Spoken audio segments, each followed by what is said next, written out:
It's doing that thing again where all of the most of PC games I play, I have to tab out and lose the audio, so bear with me. I'm muted. Or not. Wait, I'm not muted! Fuck! Never mind. Also, just a heads up, I just turned it on, and there is this warning. So make sure to take this warning and heed just in case. The game does discuss ideas and uses phrasing that may make individuals on the autism spectrum as well as those close to with people with epilepsy or depression deeply uncomfortable. Just keep in mind because of that, there might be some lines I end up personally choosing not to read out loud, or just remember it's the writing in a game. Don't take it out of context or anything. If there's anything kind of just because sometimes that ends up being in stuff. Sometimes for a reason too. But don't take it out of context. And just in case that might really upset you, maybe it's not the best stream for you. But hopefully it'll be a good demo. I've been wanting to try it for a while. I'm pretty excited, so we'll see how it goes. It's a denpa visual novel. So, oh my god, I just realized chat is completely, like, not in the right spot. So what that means, for people that don't know what a denpa visual novel is, it's basically, the visual novel makes you kind of question everything. Like, anytime you think you finally understand what's going on, just kidding. You actually don't understand shit. And that's basically the point of the game. It's really weird and really fun. And I'm excited to see where this one goes. I don't know if we're going to finish the demo on stream or not, because I don't know how long it is. But I'm not going to play the full game on stream, because I'm assuming that's really long. So we're just going to play the beginning of it. And give it a try, probably for a little while. Maybe 3 hours or so, I don't know. We'll see what it's like. It was recently on Kickstarter, and I actually wanted to play it during the Kickstarter window, but I totally missed it. When I lost my voice and got kind of ill, I totally missed it. And now that I have time to be back, I wanted to try it. Even if the Kickstarter window is closed, so I can't really help it with that, but that's fine. Also, Cameron Brendan Watson, thank you for 4 months. I hope you're having a great day, Pam. Thank you. Hope you're having a good day. Also, let me scroll down, get the creepy music back, because I like it. You guys can hear the creepy, right? I hope so. Hello, C14! Hello, Demo, and Puck Puck, and Dave and Siren! Oh no, not Florida. Everyone keeps saying that. I've only been to Florida once, and it was actually... I know Flame's in Disney right now. I've only been to Florida once, and it was for Disney, so I feel like my perspective of Florida is very skewed. It's very skewed. You can only hear me? Oh, yeah, it was off. That would be why. Now that it's on anyway, now you can hear it. Hello, Josh and Benny. As a Floridian, I say to you on you. That's what I've seen more than anything. Well, every time I've mentioned this game to anyone, it's the people from Florida the most that are like, that sounds terrifying. Also, as someone who gets a lot of like tropical cyclones myself, I'm looking at the fact that the loading thing looks like the icon that's often used for hurricanes. And this is just causing me both pain and just, it's beautiful. Because it's so relevant and so awful, but I love it. I hate those storms. They're so terrible. They're always really scary. Hello, our 24-year-old. Hello, just some dude. Jacob from Ski. It is Florida time. I don't know what this is going to be. It's like Neo-Olda Florida or Neo-New... I guess Neo-Olda is New-Old. I don't even know what this is going to be. We'll find out. We'll find out. It's going to be danger. It's the horror movie of the United States. I'm not going to lie. That's kind of the impression I get just from what people say. I don't even know what people say. Just more of the emphasis. People are like, oh no, Florida. I'm like, why? I guess alligators. Alligators is the whole reason. Too much alligator danger. And too many hurricanes. And it's like Sharknado. When there's a hurricane, you have alligators flying around. That would actually be the worst. I hope not. I hope they manage to find shelter and stay safe. Hello. Oh, I already said hi. I have to scroll up. Hello, J Smile. Hello, Savi Lee. Hello, Dark Shadows. And hello, Koganu. I think the game is about my friends trying to kill me. From what I understand, we're at the end of a game, but the game was never real. And we're in Florida, and we have to try to leave the game to go on to real life. But we're trapped, and our friends, if they find out we want to leave Florida, they're going to kill us. So I don't know what this is going to be. I don't know what this is going to be, but I want to find out. I want to find out. I love me some fucked up games, so I'm excited. Hello, Rapture Queen, and hello, Lifa. You need to hit the bed soon. Have a good night. Hopefully you have good luck on your busy day tomorrow. Hello, Nike Slim. And hello, Helpless Chicken and Ghost Wolf. Papa. Hello, Ballistic Brows. And hello, Donzi. Man. I read the word peppers, and now I want peppers. I used to eat so many peppers. I used to live on spicy food, and now I'm not allowed to have peppers or onion or garlic. And it's just like, how do I have food taste anything anymore? Rosemary is my temporary best friend until I find other options, too. Oh, does God. A fate worse than death. Are you sure it's worse? Maybe we should give up on leaving then. If we can't leave, we should just die. Just be like, okay, game, accept my fate. Hello, Brandon Snipes and Stranger Sensitive. We will be trapped once we start the game anyway. Hello, Cameron Brennan Watson. Is this different than Siren's Call from last year? I feel like it might just be an extended commercial version. I'm not 100% sure. I think it's the same thing, but like different. This one is more of a demo and they're adding voice acting and stuff. I don't know if this is just a demo of the one with voice acting or what. I know a lot of the sprites are the same, so I think it's like the same but not.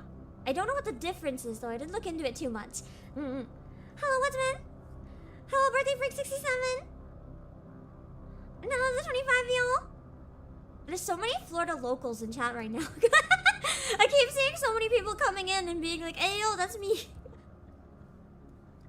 you guys all wanted to come watch the stream. That's good. more people to come join today. Hello, person. Hello, Face of ET. I think the last thing anywhere needs is denpa waves. But we're living in a time where denpa waves feel like the everyday. Every day feels less real than the day before. Sometimes I wonder if I'm in a denpa visual novel. You never know. Sometimes reality sure feels like it could be. Hello, Nona. You only remember Florida being really hot? Yeah. Actually, the first day we were at Disney, I didn't know if it was from getting sick on the plane. Just because I deal really bad with like motion sickness and stuff. Or if it was because I got ill from the heat.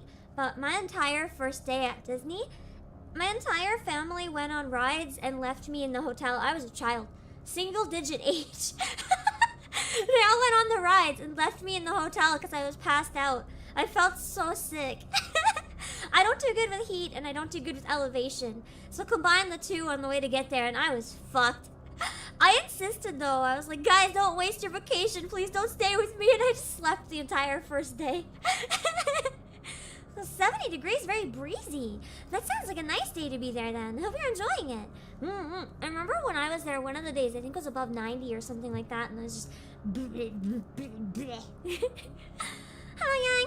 I can't eat onions either. It's horrible because they're in everything. I know. I love them, but now I have to be really careful because my health said no. And I read voice acting isn't in this one because it still has to be recorded after the Kickstarter, but it is coming. That's exciting, though. Exciting that you'll have it. But eventually. So if you guys want to play it with actual voice acting instead of me, you'll just have to wait and check out the actual one. Hello, Drake Grazer. Yeah. I keep forgetting to drink the beginning of streams. How's Sagittarius, eh? What is a denpa wave? A denpa is literally just like everything starts to feel more unreal. So you don't even trust yourself, let alone anything else. I love it. It's not Stitch! You're being eaten alive. I hope not by Stitch. I almost went munchies and crunchies, and then I remembered that's Gorgie. That's not Stitch. Hello, Sandra DX. I feel like Stitch would though. Yeah, no, Florida heat is no joke. It's actually so bad. Only 4 nice days in the entire year. I'm sure you have more nice days than that. It just might feel like that. Let's see. Anyway, let's play. I want to look up what is the actual definition of the word denpa. I thought it was like electronic or something, but denpa. What does it mean in Japanese, I wonder? Electromagnetic wave. Oh. So I guess the original sense of the denpa-ke and denpa-san is someone who thought they were receiving voices, thoughts, or instructions directly to their mind via electromagnetic radiation. So I guess that's the vibes and where that term kind of came from. Hello, Dr. Diablo. Let's see. Hello, Harold. Alright. I want to see where the game goes. So remember this warning. Just in case there's anything that might make you comfortable, if I skip some lines, you'll know why. But I want to see what happens. So let's go. If you'd like to, I can do a more detailed warning. I don't think I want a more detailed warning. We'll see when we get there.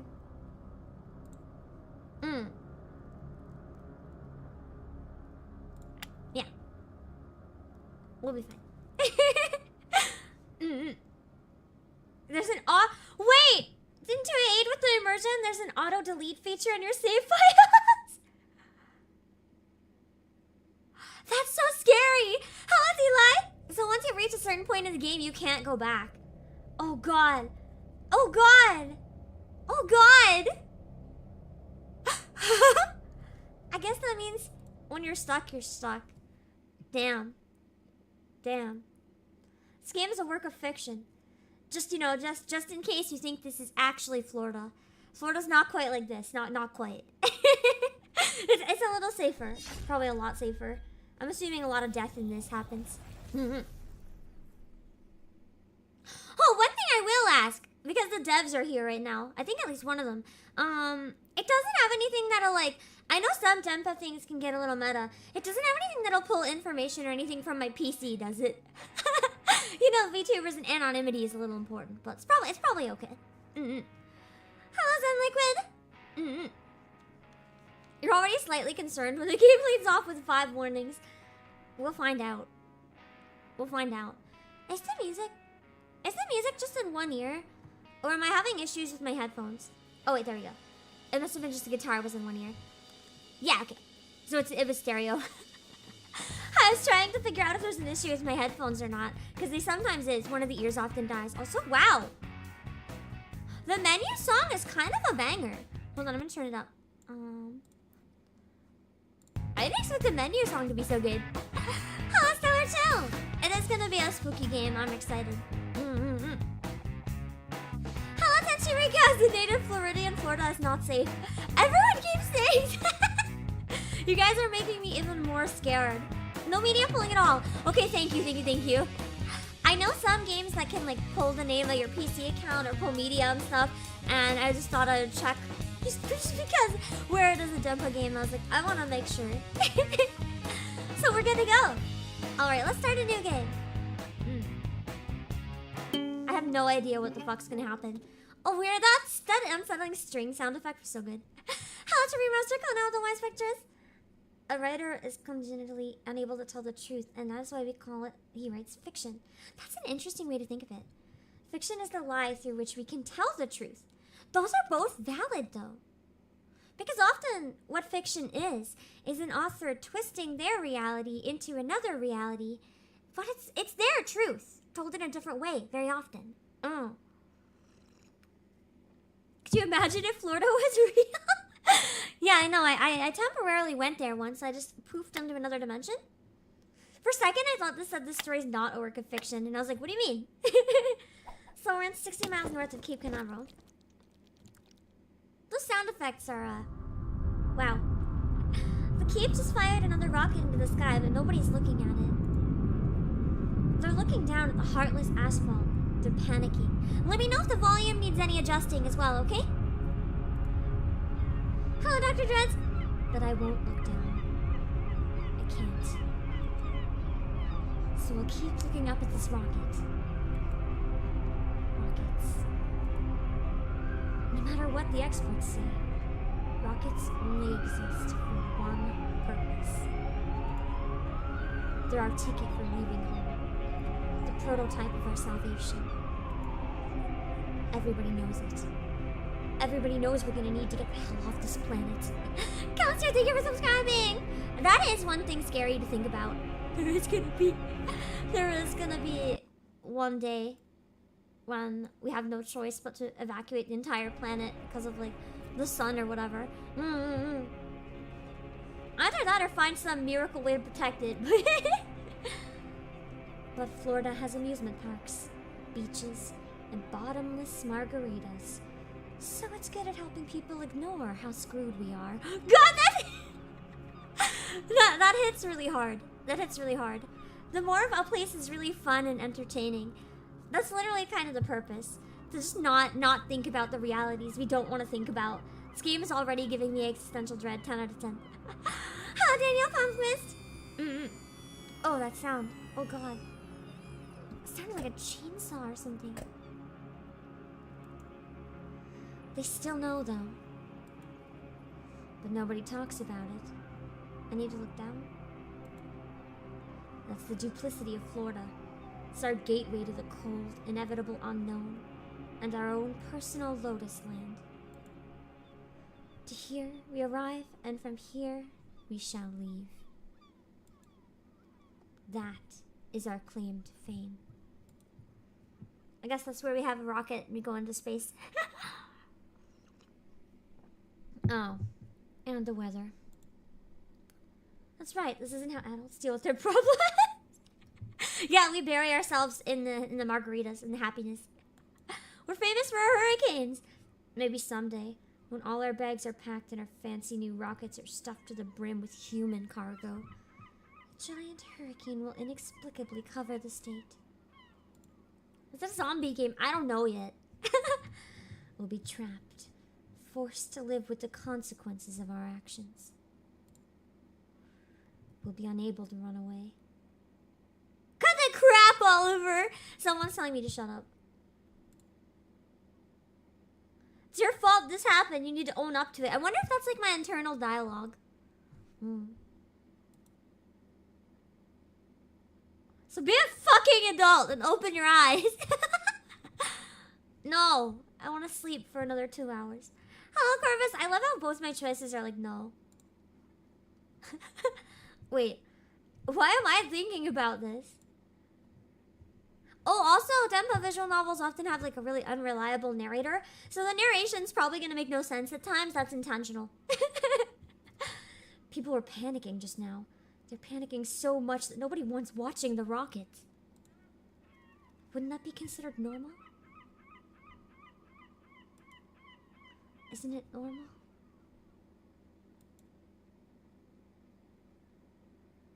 Maybe I'm wrong about all this stuff. Maybe we don't need to be trapped here by a hurricane or whatever. Yeah. The world was lovely once. A veritable Garden of Eden. But maybe that's not what we need to mature as a species. Things might just be better somewhere else. Hello, Consumo! After all, isn't that why we all worked so hard to help you leave? Hello, Alejandro! I like the sound design in this. It's pretty good. Like the sound effects and stuff, too. Hello, Captain Krabs! 3 months later, we're still in Florida. For now, anyway. I'm assuming. You have 5 new messages. First message. I don't know who she is, but I like her. Hey there, college boy. It's Mom. Oh, it's Mommy! Hello, Mom. Hello, Jet Black Day. Well, Violet's mom anyway. Obviously, it's not my mom, so that's a MILF.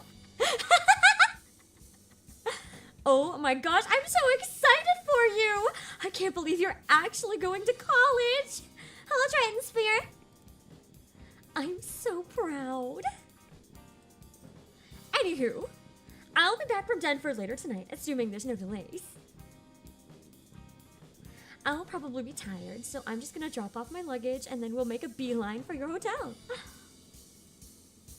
We won't have time to drive through anywhere, so we should probably eat something before I pick you up. I'll likely be back by 8:30, so make sure you're ready to go by then, okay? Hello, Lim GBZ. Where's it? Johnny Bravo. Whoa, mama. She looks like she could be Johnny Bravo's mom, but like maybe before she was a mom. No, I guess she is a mom. Maybe he's just too old though. Hello, 000. What else? What else? Oh, can you make sure Violet cleans a bit before I get there? Her daughter's messy. You voiced her, by the way. Congrats! That must be really exciting. I can't wait to hear your rendition. I probably won't play any more of the game after the demo until it has voices if I continue, so I look forward to hearing it. I doubt you two made much of a mess. It's just extra work, you know. No pressure, though. Well, enjoy the day. Can't wait to hear about your summer. College, how exciting! His age is like 16? Yeah, I think so. He was a teenager, right? Like, I don't think he was an adult. Get ready! I guess she could be his mom, then.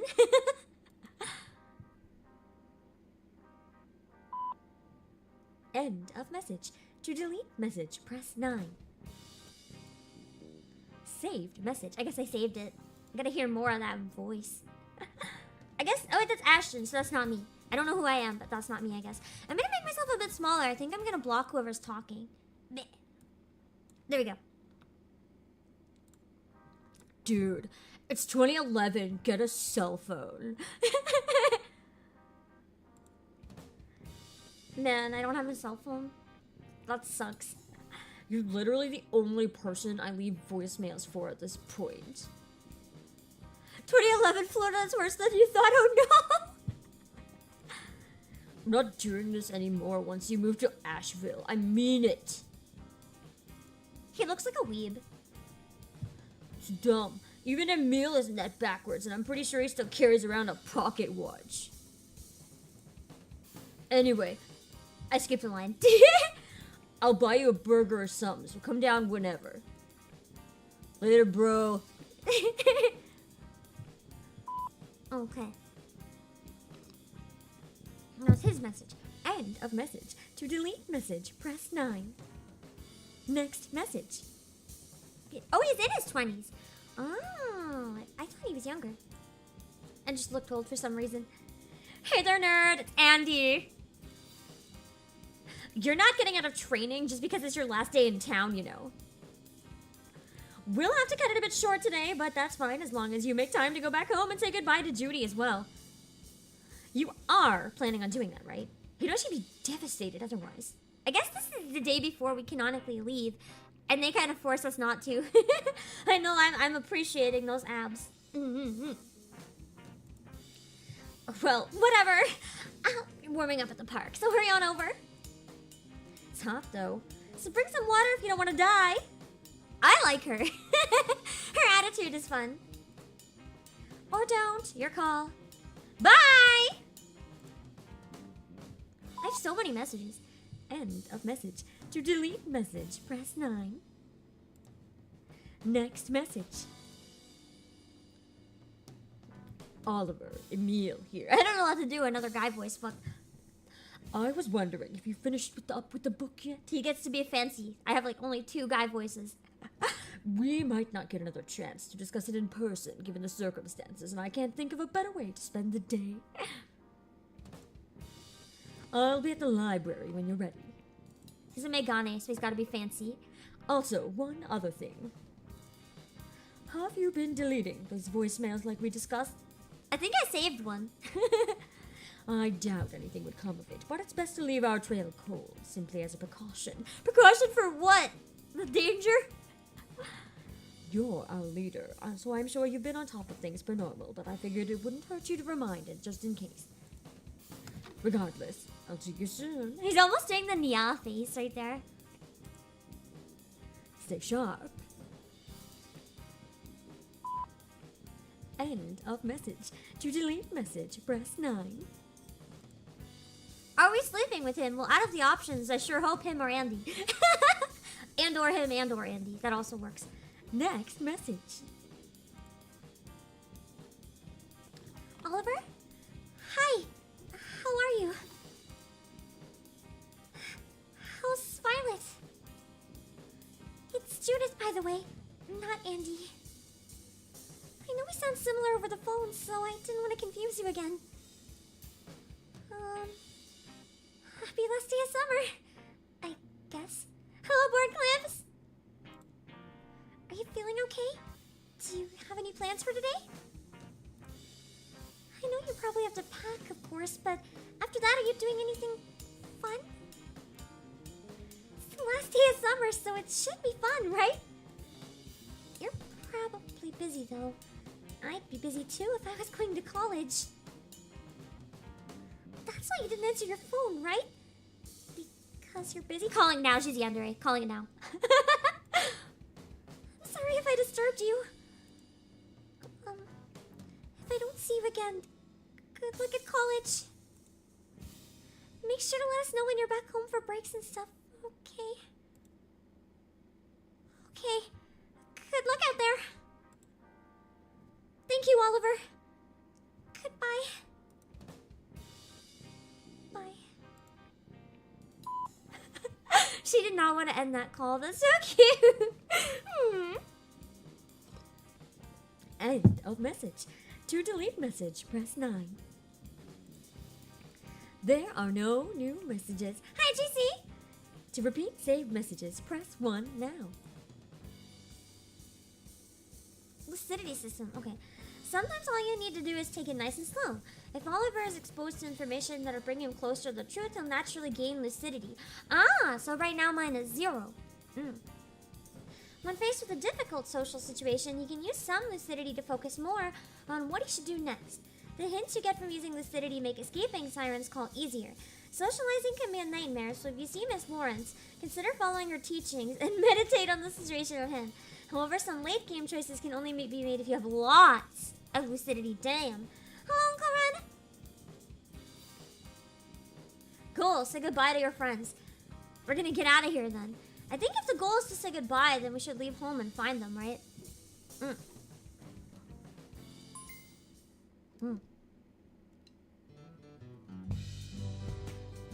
The music.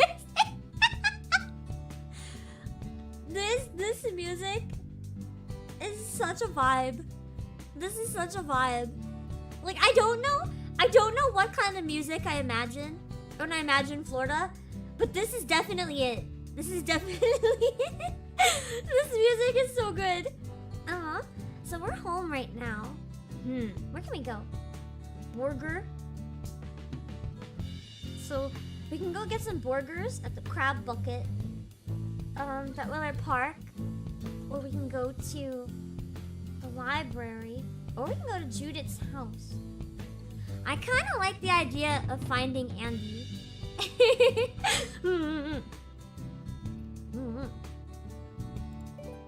Let's go find Andy. I like her so far. We can exercise together. Hey kid, how's your lady friend doing? Somebody I don't recognize says something to me while I'm walking.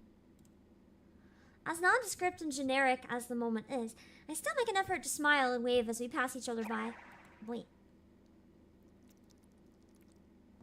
I like the paint sound effect with the transitions. Andy's doing some pull-ups on a set of bright green monkey bars. Do you guys exercise in public out of curiosity? Do you guys like exercise at parks and stuff? I'm too nervous. I could never. Not at a park or a gym. I have to exercise in the comfort of my own privacy only. At first, it almost seems like she's in some sort of trance, completely focused on the rhythm of her workout. I love the bouncing they added to just give the energy of the workout.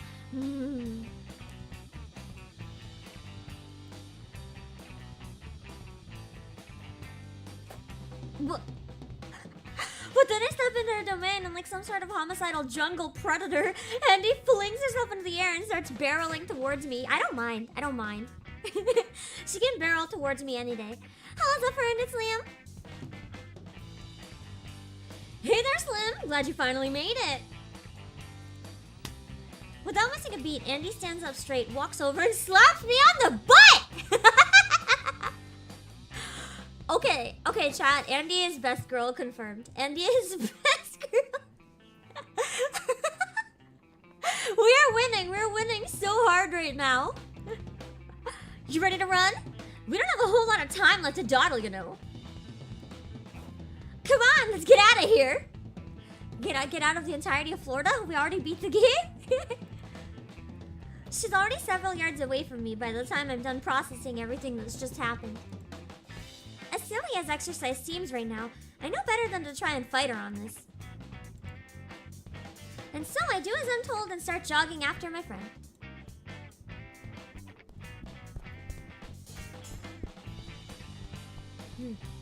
Our route pretty much takes us all over the island. With the exception of a few motivational insults to keep me moving, Anthony stays mostly quiet as we cut our way through Siren's call. That is, of course, until we get to his house. Whose house? Andy peeks over the dilapidated fence, staring into the dark grove of palm trees that ferns shrouding Ashton's home. Oh, it's Ashton. Okay. Yeah, I know. I really like the watercolor not water paint backgrounds. To me, they look more like acrylic, maybe. Because they have that texture. Watercolor doesn't usually have a texture.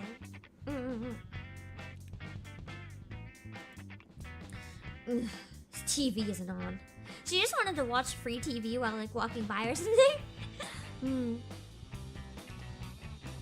I swear, if that boy is out working, I'm gonna bop him in the next week. Maybe he's a workaholic. It's supposed to be a break day. Real photos with a watercolor filter over it? I mean, possibly. I'm not so sure though. The fence doesn't look super real. It could be, but I don't know. Hey, Ashton! Unless you're ambidextrous, there's no way you're gonna be able to jerk it with a broken wrist. Wait, I love Andy. I love Andy. Damn, she really told him, stop working or no more fun for you. Nakai and Namatjo the gamer. She is perfect. I love her. I'm glad we chose Andy. You'll have blue balls for the rest of your dick little life. Are you good with that? Pathetic. Oh, I read it wrong. I was like, what's that? I didn't get the button first. I was reading it too fast. Man, he just died again. He just whole ass died again. Andy waits for some sort of response. But no lights flick on from within his house, and no voices come bearing sarcastic retorts from the bramble. Hello, Astoria? Unreal. Moron. Doesn't he know that your body can't heal itself if you keep putting pressure on it? True, though. Sometimes you gotta rest. He's out here lifting boxes with his bum of a father when he should be resting. She grits her teeth and begins sprinting away from the property. Hello, Narek, you okay? She's harsh and I love it. Oddly enough, the air around me is insult-free for the remainder of our jog. She's too mad at Ashton.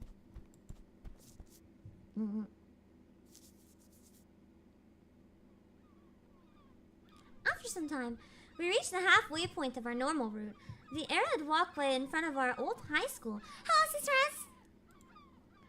Andy, for some reason, looks as though she's about to vomit. I barely have any time to rest before she turns back around and starts jogging again. Going back, apparently. Hello, Requiem. Sorry, but we're not stopping here. Even if the rest of us are still alive, that school will always reek of death. What happened in that school?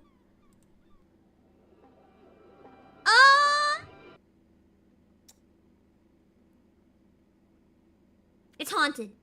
It's haunted. It's haunted. That was the ghost that's haunting it. It was that terrifying ghost. Whatever just appeared on screen.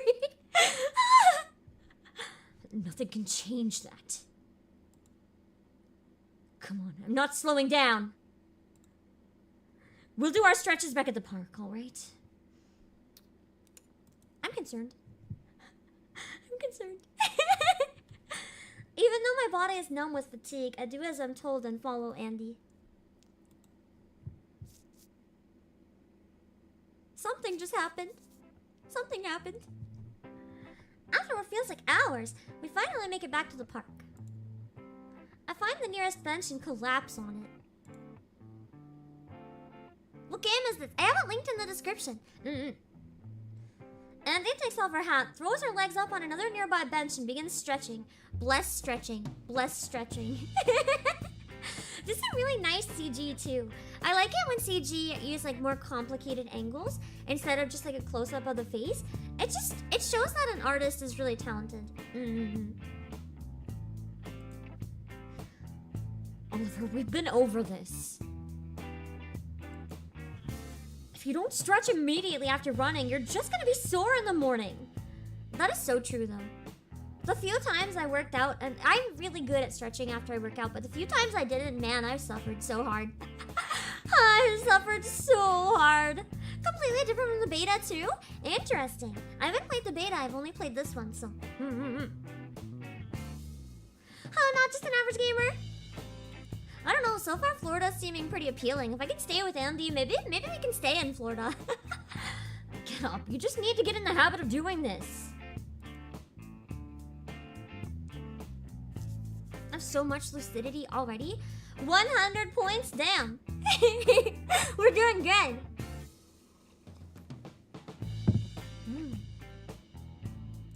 Set up and stretch.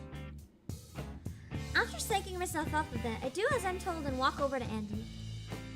We stretch our bodies, using the crusty wood of the picnic table to prop ourselves up. I hope you realize how important it is to actually do this kind of stuff. Vouch. Even if you're okay with being sore tomorrow, you need to be able to defeat the voice in your head that's telling you to relax. That is so true though, oh my god. Especially since my basement flooded, I've been really bad at exercising. I've fallen out of it, and more often than not, I have the time, I just don't, you know? You have to defeat the voices that are telling you like, but I can do it later. Later doesn't happen. You have to do it in the moment, otherwise you're never gonna get around to it. Yeah, the demons only get louder. That's the real reason we do this, Captain. It's not even really about being healthy. It's about being able to win every argument you have with yourself. I mean, for me, it's about being healthy, but I guess that works too. Maybe I should see it this way. I'm really bad at giving in to the demons, so maybe I should use this as motivation. You've been working out recently. It's been making you feel a lot better. It really does. I didn't exercise for a long time, and then one year I started exercising, and it just made such a huge difference, honestly.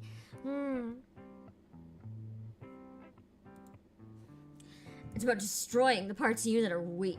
It's all about willpower. I have no willpower.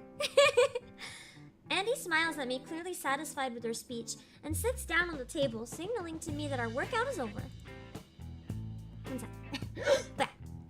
Willpower that I promise is going to come in handy once you start doing all-nighters or whatever. Actually, my problem is I don't have enough willpower, and I know because I do the all-nighters. I need the willpower to go to bed. At first, you're gonna be all, I can just do this essay in the morning, I should sleep, blah, blah, blah, blah, blah. But then you're gonna be all, shut up, brain, you don't control me. And then you'll think, wow, Andy's so cool for making me stretch. I should buy her something nice next week when I go visit her in Judy. So yeah. Good. She just wants us to buy her stuff. Let's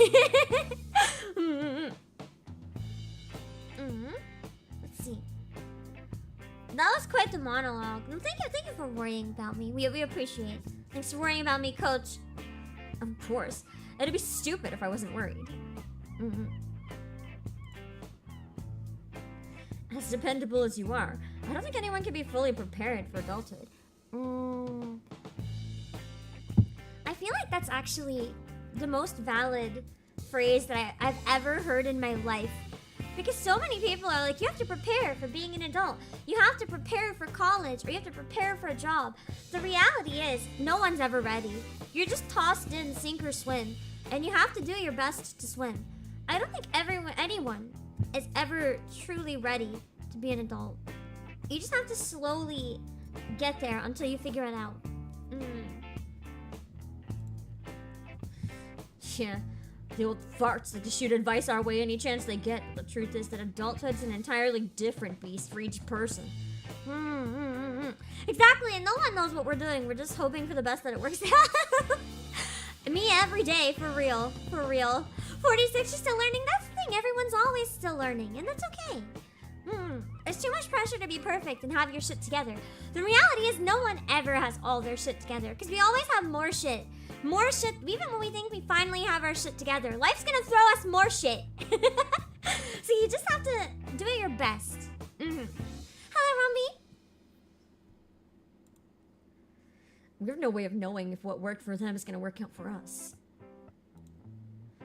There's damn sure no way you can know what's gonna happen when you get to Asheville. You could get mugged outside the airport, seduced by one of your dorm mates, only to find out they're a mass murderer who keeps their victims' severed toes in a jar. Imagine. Part of me is wondering if that's foreshadowing. Or, you know, biology might be kind of tough. I feel like that's supposed to be actually meaning biology in school. But I definitely took that as an innuendo. In all honesty, it could be fine. Really. It could. But you don't know what's gonna happen to you. There's no way you can know. So, the only thing you can do is make sure you're strong enough to handle anything the world throws at you.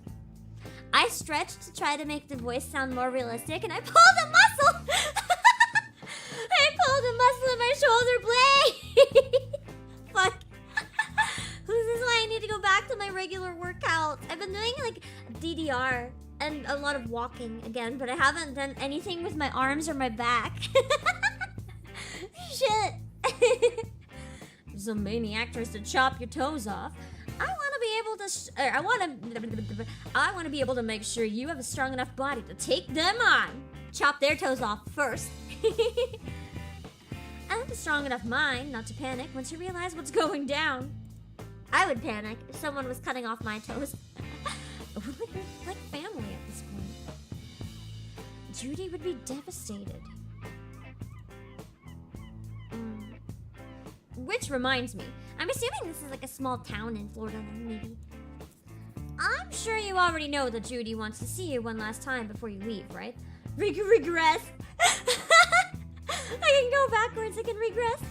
Have you gone to see her yet, Oliver? No. What would regress have done, I wonder?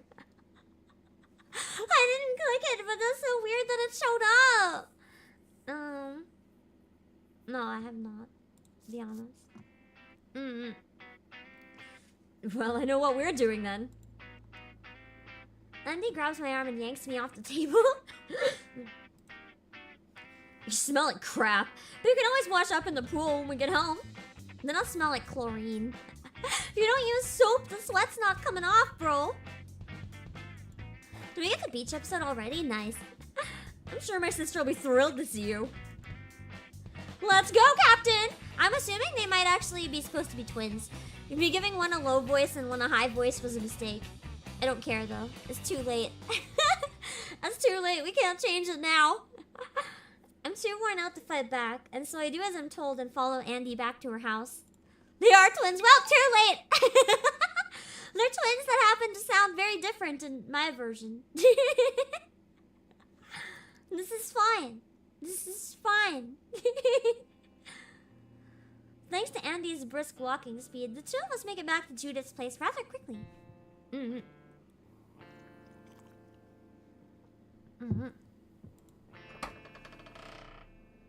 Even more than usual, the inside of the house is spacious and inviting. Welcome back, sis!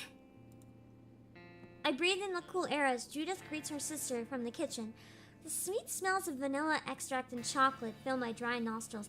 Honestly, two are the best smells though, like for real. Andy slaps my back and gives me a thumbs up. Is she trying to wingman me with her sister?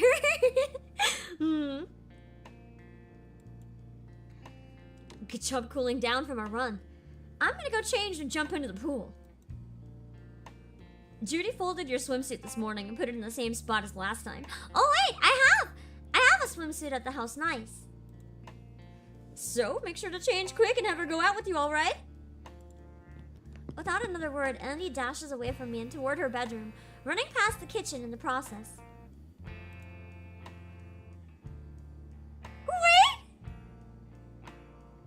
I guess is that how she's talking to her sister? Who is this addressing?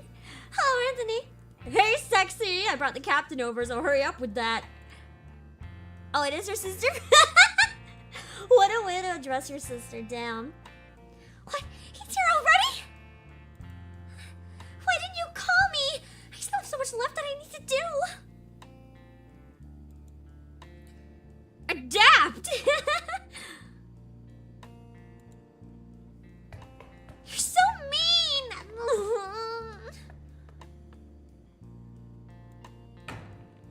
I can hear Andy laughing maniacally in the distance as she runs up the stairs and slams the door to her bedroom shut. She's so cute! Oh wait, I'm supposed to be getting out of here. I keep doing more things and not leaving. Fuck. How am I supposed to leave Florida? Maybe on the map I was supposed to click like where the map looks like it's leaving the map. I don't know. I peek around the corner into the kitchen and wave sheepishly to Judith. Judging by the appearance of things, as well as the gentle scent of baked goods drifting out from the oven, she appears to have been here for a while. Mm. Mm. I wonder if they're beet cookies, because they're like this little purpley. Hello, Tortured KFP employee. Hi. Those cookies in the oven were supposed to be a surprise. I'm sorry, but could you go over there or something and look away for a couple minutes? I'm just gonna put these extra ones in the fridge so it won't take long for me to finish. I promise it'll be quick, so look away for a bit, please. I do as I'm told and close my eyes for her. I'm certain that once open... Well, once open them again, everything will be exactly the way it should. Oh god. Oh god. I have a bad feeling from the emphasis on the exactly. They're not going to be exactly as they should. Everything will be just fine. The Kickstarter had a recipe book. I think I remember reading about that. I thought that was such a cute idea.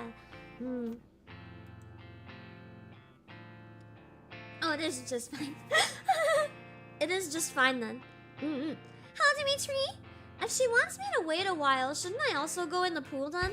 She wouldn't want me to help because she wants it to be a surprise. And if I just close my eyes, that's stupid. I'm gonna go in the pool. Hello, Tommy. Oh, right. I guess that makes sense. No reason to stay in here and do nothing if that's not what you want. It wouldn't have been long, but I guess Andy's already heading out there, so... Well, I just pissed her off. I've got my hands full anyway. Why do I feel like I just did something bad? You're probably all tired from exercising and want to cool off. I mean, they did say I was stinky. So, yeah, you should probably go do that. I cleaned your swimsuit, by the way. It's in the bathroom, next to the sink. What does it do if I press that? I don't know. Maybe that means I can redo the choice I just made. I don't know. Yeah, she is guilt. It's kind of effective. Give me a second to shove these into the fridge and I'll meet you outside. Regret stops the decision. Okay. I'm no coward. We're gonna go forward with my decisions. I am no coward. I grab my swimsuit from the bathroom and start changing into it. As I pull my shirt over my head, a putrid stench floods my senses. It's me, I'm the stench. And he was right. I smell terrible now. It is me. I completely forgot about that. What's wrong with me? Good thing I was never close enough to Judith for her to smell this. Good thing we ran away then. Swimming in a pool definitely doesn't equate to a bath, but at this point it's better than nothing. I throw my dirty clothes into the washing machine and make my way over to the pool.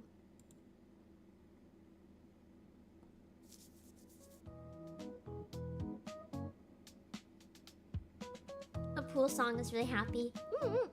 I see a pair of muscular legs sticking out of the pool, flexed and unwavering. And she's just like lying in the water except for her legs. Imagine. And he's probably seeing how long she can do a handstand underwater again. It's like that meme of Marin, where Uy Mama just drew her legs sticking out of the water. Amazing. As I make my way into the pool, her legs finally cave in on themselves and dip underwater.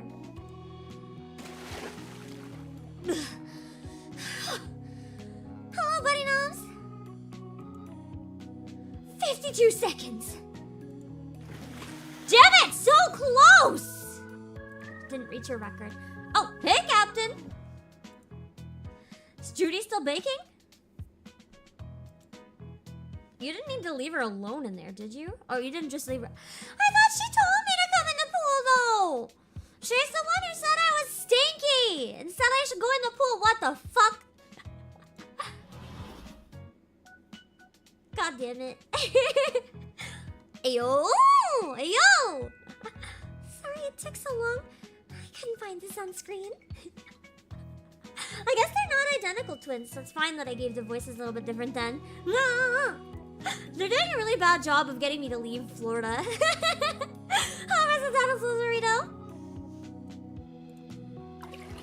Judith half runs. The sound effects are really good for the water too. Judith half runs, half skips over to the pool, gingerly dipping her body into the cool, clean water. It's about to be dirty water when I step in. You spent that long putting on sunscreen? Why? It's not even hot today. Okay, but the sun can still burn you even when it's not hot. It has nothing to do with temperature, whether or not the sun is more dangerous on that day. Hello, Vangula. You know I burn easy. I'm just being cautious. Do you guys burn easily out of curiosity? Hello, Unibear. I actually almost never burn. Even if I feel like I have a burn, it usually goes away by the next morning, so I don't think it was a burn. I've never had a burn peel. I've never really had a burn that I knew for sure was a burn. I just tend to stay pale. I don't really burn. I don't burn, I don't really tan.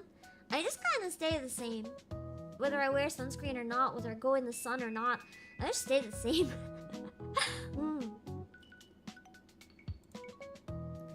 I don't burn at all, Judy. It's the genes. They separated.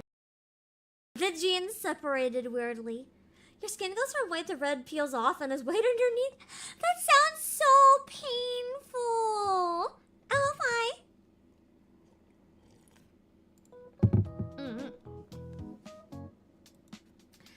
And doesn't the whole being my twin thing mean we basically have the same stuff going on or whatever? How's that work, Stan? What makes you so frail? Also, can we have, this is gonna sound really weird, but can we appreciate how the muscles are drawn? It's the right type of muscles for someone who does a lot of like cardio exercise and stuff. Because she's still very like slim and fit, but she has very like muscular limbs. It shows that she works out a lot, but she's not really buff. Because she's not really doing weightlifting. She's doing like more exercise that make you like the fit type of buff, if that makes sense. You don't really see that body type very often in like anime and games and stuff. It's usually either like skinny or the buff. You don't really see this one often. Yeah, tone, that's the word I was looking for. Frail's a pretty mean way to put it. You just get outside a lot more than I do, so your skin's adapted to the sun, that's all. Guess so. Andy shrugs, jumps a little bit, and does a front flip into the pool. I like that the sprites move around a lot. It's good, instead of just having them fade in and out.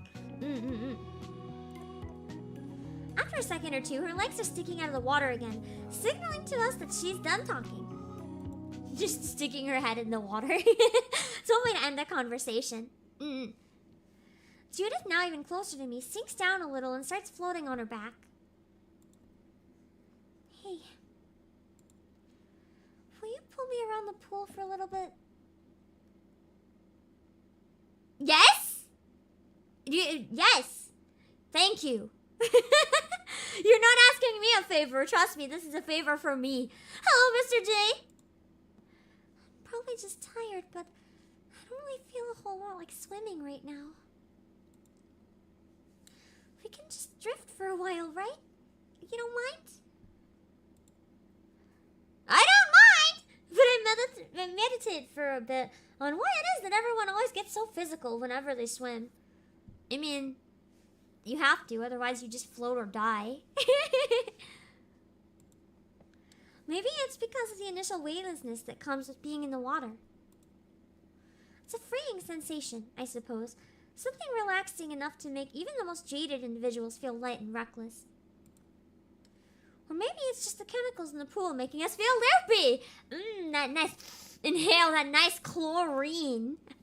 I actually sometimes get dizzy in pools that have too much chlorine. It legitimately makes me feel sick. Whatever it is, I don't really care. Drag my friend's body across the surface of the water. Pelican will be too.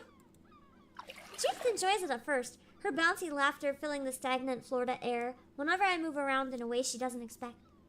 This sounds dirty almost. But as the water settles and the heartless sun bakes overhead, things once again grow silent between us. Eventually, she pulls away from me completely and moves over to the shallow end of the pool.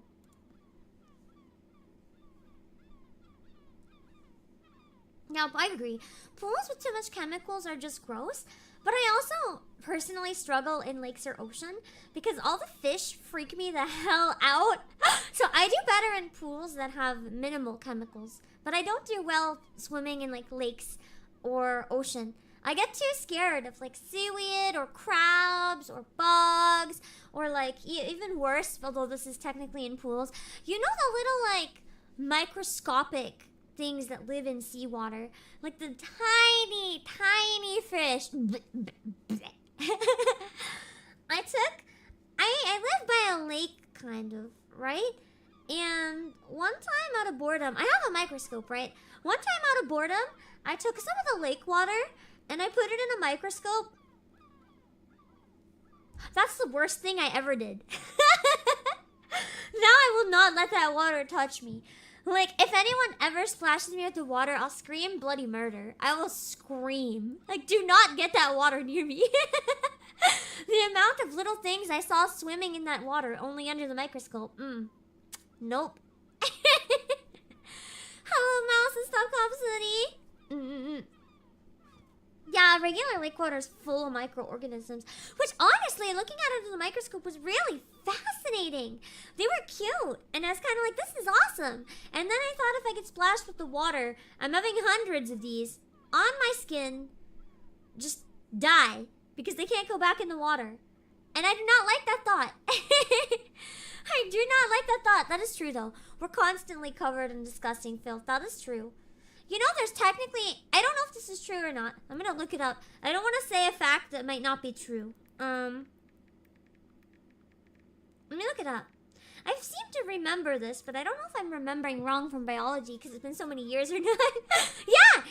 Okay, there's more bacteria in our bodies than human cells. Congratulations. You have more bacteria than human in your body. You're welcome.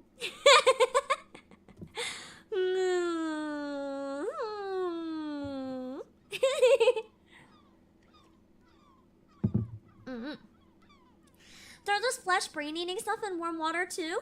No, that's true. Not even necessarily warm water. They can be in tap water. You guys, if you use tap water without like boiling it first or without using distilled water, you know those things where you flush water down your nose and you use it to clear out your sinuses? It like you can die. You can literally get like things that'll get in your brain and cause you to die if you don't use the neti pots. People have died from using them and not using boiled or distilled water. Just from tap water. Like, it's fine if you drink tap water, but if it gets in your brain, it's not fine. So don't let it get in your nose. Obviously, like, sometimes you can have it get in your nose in the shower or whatever, and it's almost definitely always fine.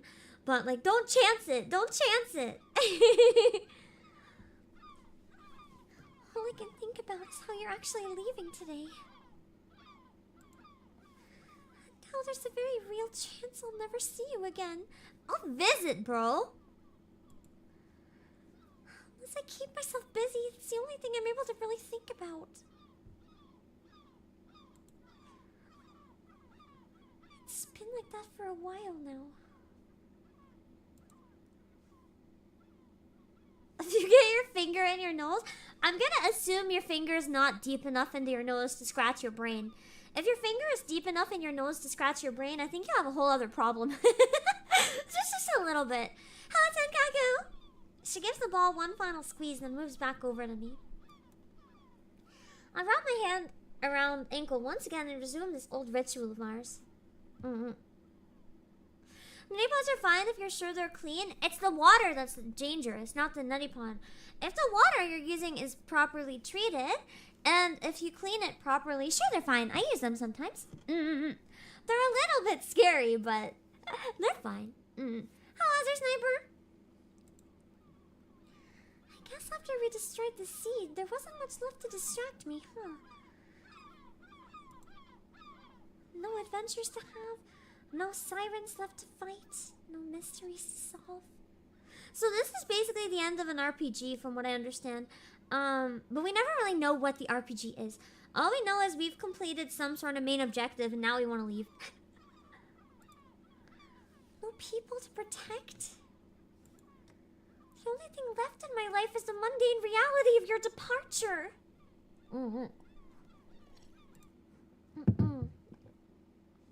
Give me one sec. Imagine if by the end of the visual novel we find out we're not real. Imagine. But if all that's left is normalcy, then shouldn't I be happy? Because that's what we're fighting for, right? For the people in Siren's call to be normal again. That's why we all risked our lives. Hello, Mercurius. And it worked. Our gamble paid off. In spite of everything, the people here are normal again. And it's all because of us. I should be ecstatic. But even though we won, even though everyone is so much happier now, you're still going to leave. And nothing can be done about it. Nope, you're right, I'm out of here. At least against the Sirens, I could always fight back. I could always fight. But not this. I can't fight this. All I can do is get dragged along. You know, I've thought about just embracing it. This helpless feeling I have. But I guess that's kind of hard to do when you're related to someone as stubborn as Andy. That makes sense. She would have her stubbornness, I guess. Can't really be a quitter.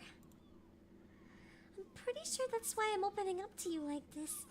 It just feels like the last thing I can really do short of just saying goodbye. That's still pretty pathetic though, isn't it? Big sploosh. 58 seconds! Even less this time, it sounds like. I don't get it! Why do I have such shrimpy lungs? I mean, that's pretty impressive, it sounds like. Judith lightly shakes herself free from my grip and looks up at me. Alright, your turn. You can float around for a bit. I'll pull you. I flip onto my back, letting Judith grab hold of my ankles. Her grip is tight, like the plaster of a cast, and yet she ends up dragging me around the pool aimlessly. I just imagine her dragging me under the water in death. Andy will be under the water helping hold me down. Moments like these really are a blessing, aren't they? Just being able to live in the same place as your best friend. Why is the sky looking like it's getting darker? Even though it's the afternoon.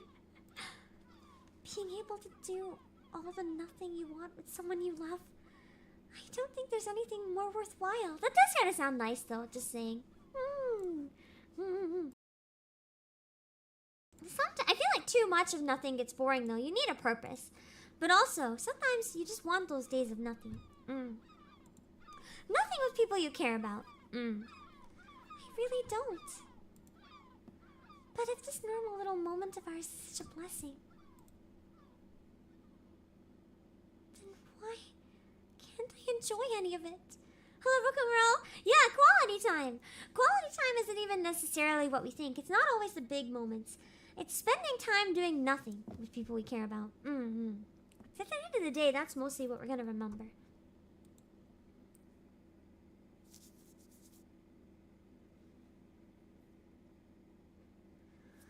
Guess it's time then. And I'm tired. Shame you couldn't... Oh, it's Andy. Shame you couldn't stay a bit longer. But you're an adult now. You've got junk you gotta do. Yeah, I think all the backgrounds are supposed to be painted. That's why it looks a little bit veiny. It's just the painting texture. Canvasy style. Yeah. We can respect that, right? And Judith's like, I can't respect that. Can you die? Then stay here forever? She doesn't care if I'm here or if my body is here. I'll drag my corpse around the fucking pool. Yes, of course. Bring it on, Slim. Oh, bring it in, Slim. Big hug. Andy closes in and gives me a firm, commanding hug. I still love Andy. Yeah.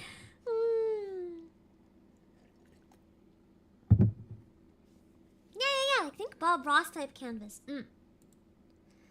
Thanks for spending some time with my sister. It might not feel like it, but trust me, you did the right thing. Andy pulls away and hands me a water bottle. Whatever you end up doing over there in Asheville, I want you to stay hydrated. Remember that, chat. Stay hydrated. We never went for the hamburgers. I didn't choose that one. Being an adult isn't going to be easy, but I've seen what you're capable of. As long as you remember our training, then I'm sure you can get through anything. I'll see you soon. Did she just slap Judith? The fuck? Right. Thank you for being my friend. Please, take these with you and eat some after you've moved in. It's the cookies! She hands me a plate of chocolate macarons. Lovingly prepared as always. Oh, it's not the cookies, maybe. They should still be your favorite, right? It doesn't matter that you're not eating them on Sunday, does it? I'll eat cookies any day. Sorry, I wish I would have made you something a little less perishable. That's why they're gift wrapped, I guess. At least this way you'll have something from me once the cookies are all gone. Oh! So I get these and the cookies. Nice. I wish I could do a bit more, though. I wish. I'm gonna cry now, except that I feel like she's gonna stab me, so maybe I won't cry. Hello, Auntie. Judith dives into me and buries her head in my shoulder. You're a kind person, Oliver. Never let anybody make you think otherwise. Goodbye. Hello, gamer. I'll see you soon. Maybe. Or never. Stay sweet. Like the cookies. Judith pulls away and dashes back into her house. Andy, as Spartan as ever, gives me one final thumbs up before following after her sister.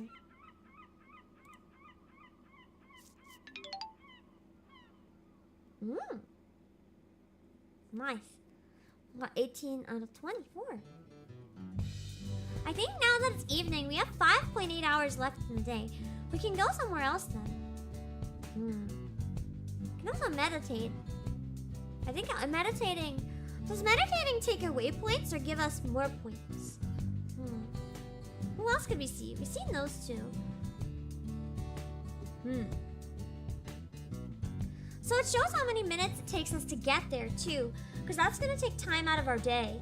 Maybe we should get some burgers. I mean, we skipped lunch. Cookies are not lunch. I think we need burger.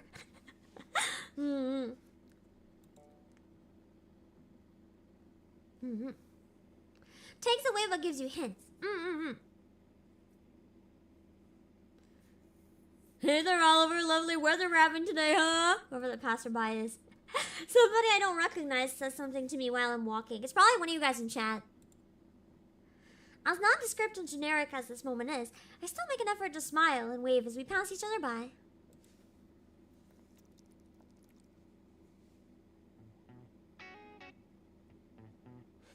Ash is sitting outside of Jake's crowd bucket, playing on a cell phone. He seems to notice me approaching, though, and gets up from his seat, flipping his phone closed in the process. Your mom hated me to drink from the hose? I used to do that, too. I'd get yelled at. Hey, dude! He only looks at me for 1 second before turning toward the restaurant. You hungry? I'm hungry, so let's get some food. Oh, and I'm buying. But you gotta order water if you're thirsty, okay? You can get whatever food you want, but I'm not paying $3 for a soda. Me, for real. I don't know if any of you guys are the same way. I'm different if I'm going to like a cafe where the whole point is to get like a bubble tea or a coffee as a treat.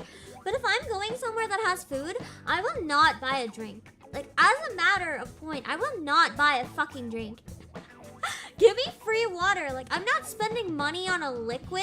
I will spend money on a solid food, but you're never gonna make me pay money on a fucking liquid. When I can have free water. Money's kind of tight right now.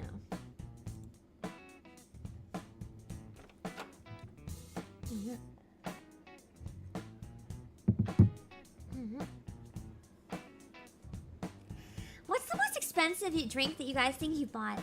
I think the most expensive place where I sometimes buy drinks. This is gonna sound so bad. This is gonna sound so bad. I don't go here every month. Maybe every other month or something.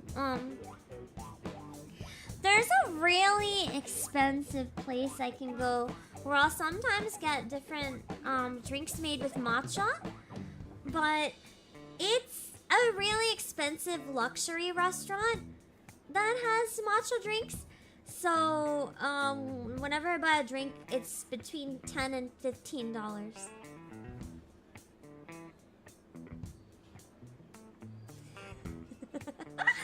That's a very rare treat though. It's not an everyday thing.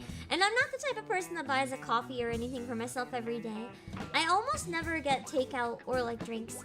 I do when I travel, but like very rarely I'll buy myself a really good treat drink. Otherwise I won't pay for drinks and I'll just get water. A few weeks ago, we were at Cersei in a super isolated place and got water from a vending machine. $10! Is this what I heard about vending machines in Australia having absolute like garbage prices for water bottles? I feel like I've heard about this before.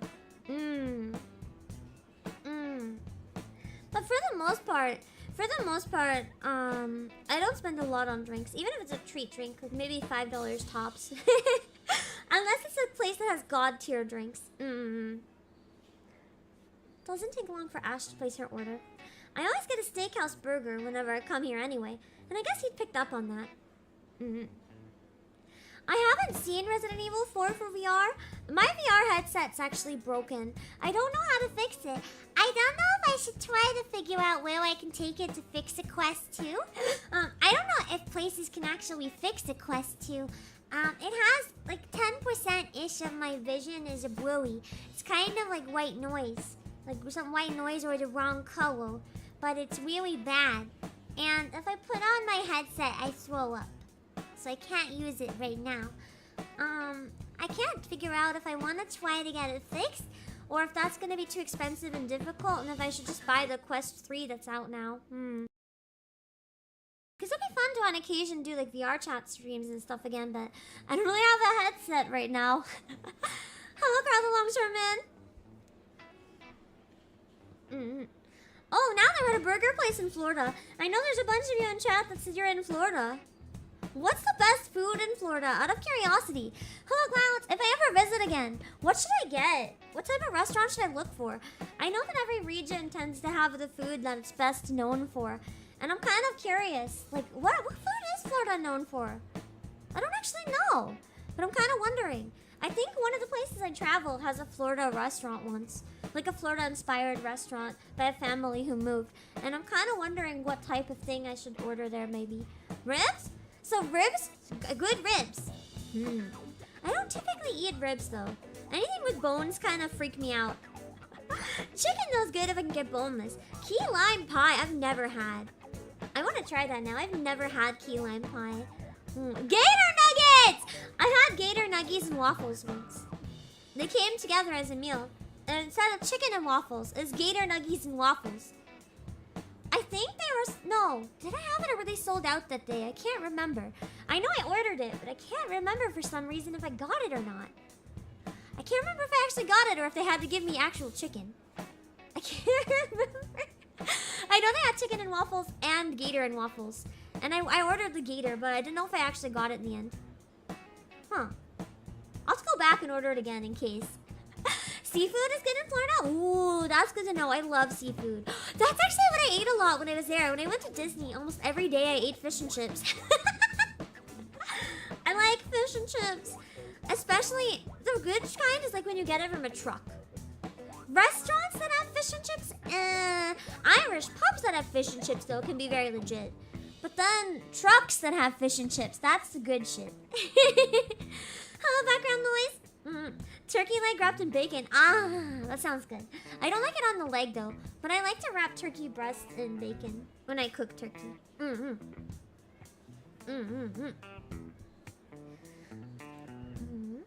He even remembers that I like mine medium rare and tells the waitress as much during her order. No.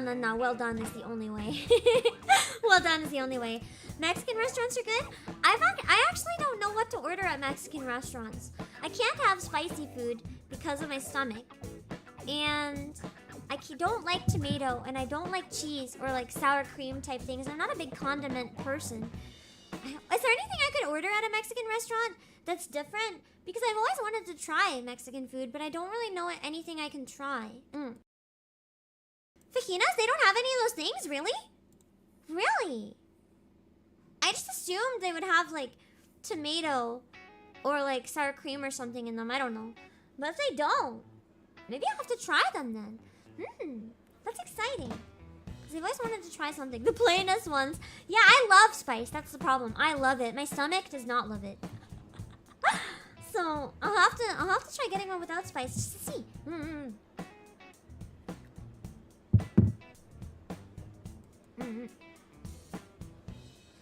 That's a real trait to watch and be accommodating like this, given how abrasive he sometimes is. Hello, Magical Space Reporter Shiki. I finally learned how to make custom models in MMD. It's really hard, but it's really fun. Did you use Vroids or did you make something else to make them? Out of curiosity. I hope you have fun with it. Fish and chips in restaurants mid, fish and chips from a truck, real shit. It's true though. It's true, it's so true. Tomato and sour cream off to the side. Perfect! I just don't have to eat those then. Thank you for telling me. I'll have to try that at some point. I'm really excited. And I agree, Mickey Mickey Dance is really fun to toy with. Normally, whenever the six of us eat, Ash just plays on his phone until the food arrives, letting Emil and Judith do most of the strategizing. There's nothing normal about today, though, is there? I'm gonna be real, man. Things were really shitty before I met you. Is he confessing? Ash immediately jumps into it, as brazen as always. Is he actually confessing, yo? He fiddles with the bandage on his wrist before eventually squeezing it with his right hand. Oh, he's the one that can't... He's the one that needs to stop working so he can still, you know... I forgot about that line. First of all, that's so good. I don't know what that is. I want to look it up.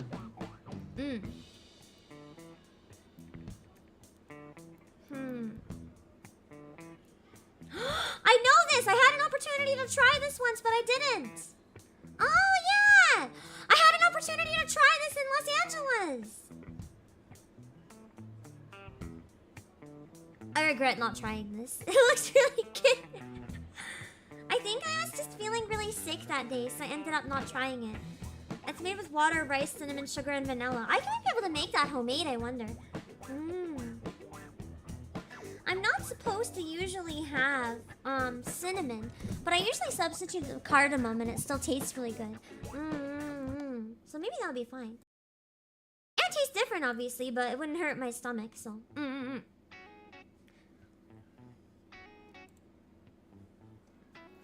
And even after that, oh, that's him. And even after that, I was still pretty sure that summer was gonna be lame. No offense.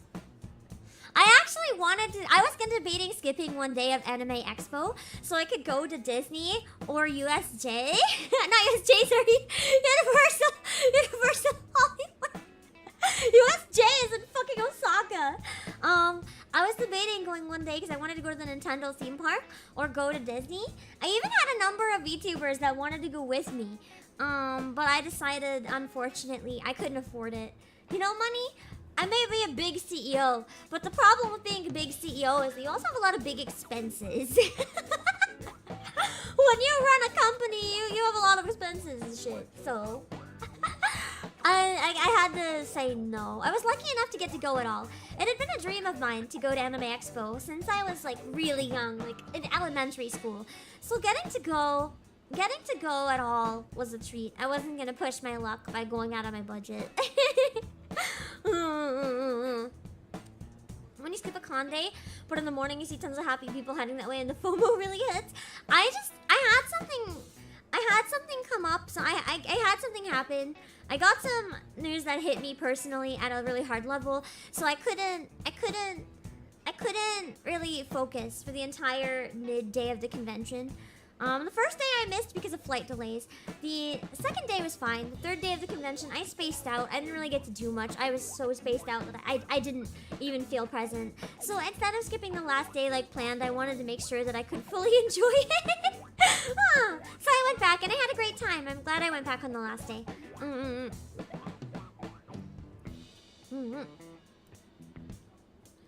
I had it all planned out. I was gonna work with Dad on the weekdays, maybe hop online at night and play some Bone Sword with you and Emil. I was gonna keep on trying shit like that over and over again, and the next day and the next until I feel like, are we in a time loop? I have a bad feeling I'm gonna wake up and this day's gonna repeat.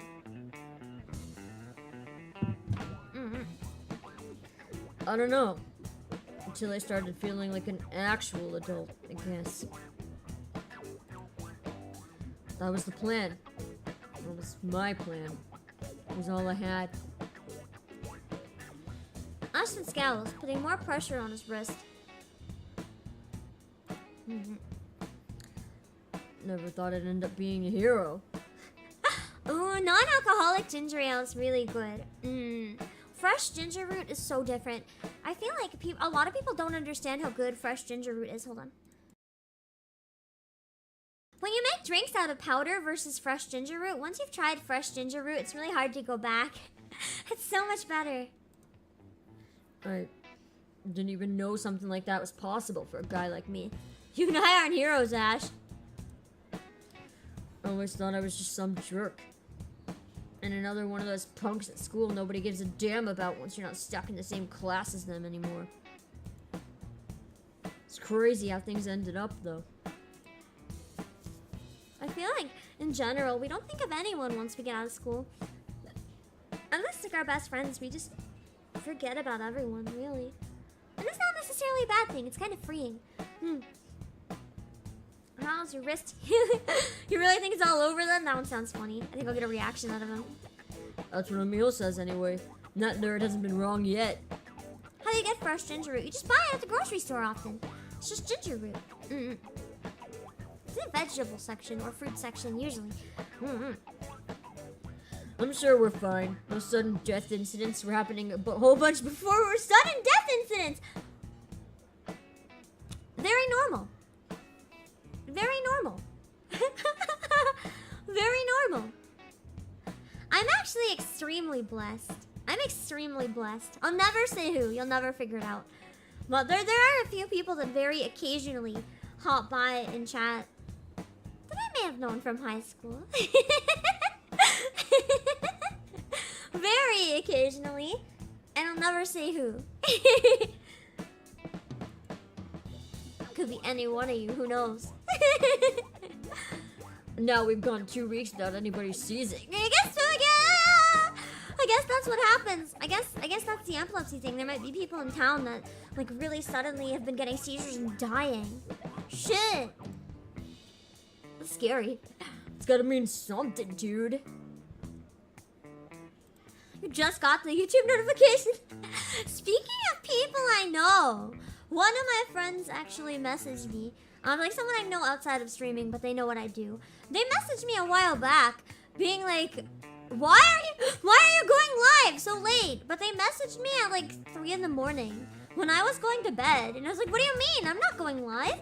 And they're like, but I just got your Twitch notification. I'm like, but I finished my stream on YouTube, not Twitch, like 3 hours ago. For some reason, it told them I was going live when I was going to bed. Not only that, but the backside of the locker has been completely dead ever since every time we've gone in since. Man, my words. I get where you're coming from, but that place is total wasteland now. So relax, okay? You did good. We all did good. Then why do you look so uncertain? I don't really know what I'm gonna do now, though. All the important stuff's over, so I guess it's time for me to start acting like an actual adult. My nightmare. Having to act like an actual adult. I'd rather die. I'm very lucky. I managed to dodge the bullet of having to behave like an actual adult. You know why? I became a VTuber. No one wants to watch a VTuber who behaves like an adult, so. I can kind of see it. There's like a very slight hint of JoJo in him. There's a very slight hint. I see it. I see it. Working at B-Mobile with Dad isn't gonna cut it, though. I don't want to be one of those dudes that peaked when he was 18. I don't think that's gonna be good enough anymore. That's always a scary thought. When you accomplish something really exciting, or you get a really cool opportunity, it's always scary wondering if that's your peak. I always like to think, though, that there's not one peak for every person. Life is a series of waves. Every time you do something really exciting, or every time you feel really low, there's gonna be another peak coming. You just have to wait for it. Sure, maybe one peak is bigger than the other peaks or whatever, but there's always gonna be more peaks. You just need to... If you're feeling really low, or feeling like your high points are behind you, you just need to wait. You'll have another high point.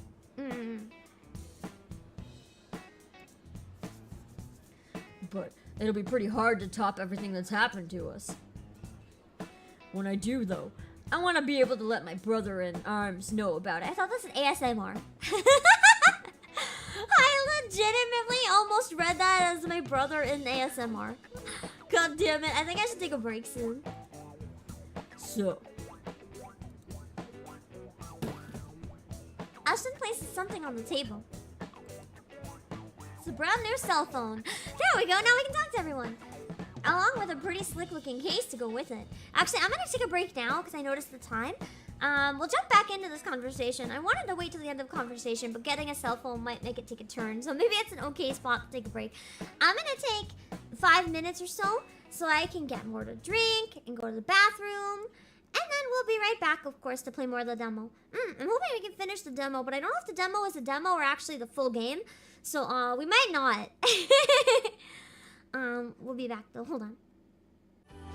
I'm in love, still in love with you. Hard as I try, I can't even drink this pain away. Memories of you, twisting my view. I've been a fool.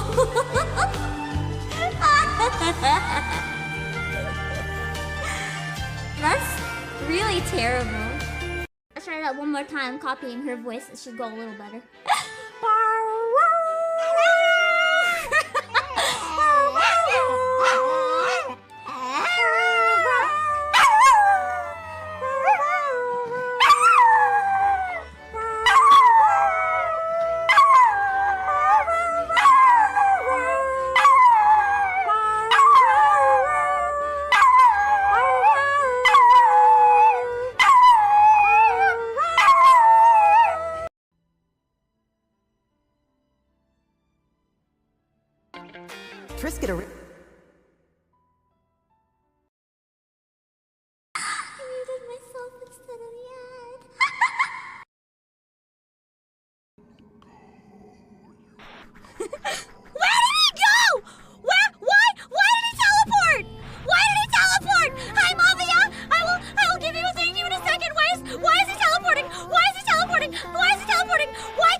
Breaks with the ice right now.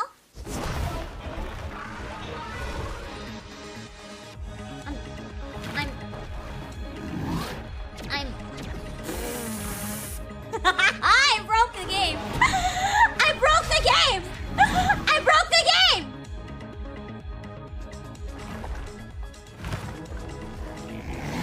I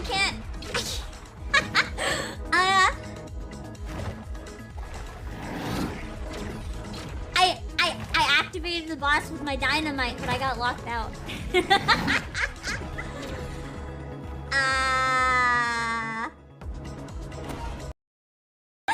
That's kind of cool, actually. It's a very intense looking card. Tell mommy where it hurts. What the fuck? Okay. Okay. Okay. I'll tell mommy where it hurts. She's gonna kiss it better. Oh, baby! Oh, baby! No! So close! I taste the victory! So close! I can taste... I take Face Connect for 200? Okay. Sheena openly admitted on stream to practicing mating press reps with her Dakimakura. Who is on the Daki? Is it Virgil from Devil May Cry? Pippa from Face Connect? Kurumi from Data Live? Or Leon from Resident Evil 4? What the fuck is going on in my coworker streams? Stuff.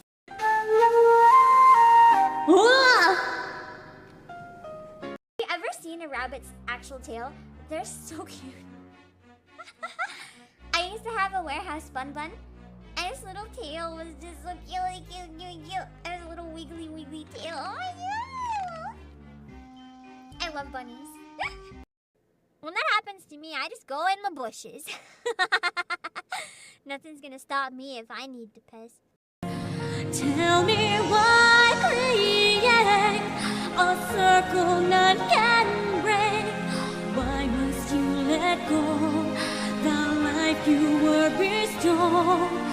This I fear I'll never know.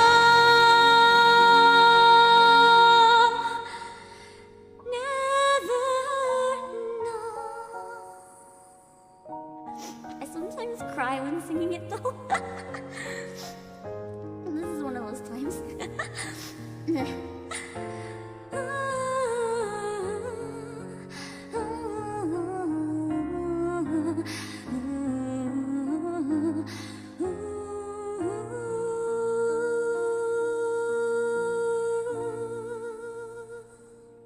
we go. Jelly! Excuse me, that is my throne. I will sit on your face. Not in a friendly way. I'll fart on it. I'll fart on your head. You want that? You want that? I bet some of you would though, so maybe I shouldn't threaten that. I will sit. I will sit on you. This is my throne! Mine! See you. I forgot that I was not dodging this game, but I hit him with it! Oh, fuck yeah! Koremo, koremo, koremo, koremo! Baka! Oh, you like that, don't you, guitar?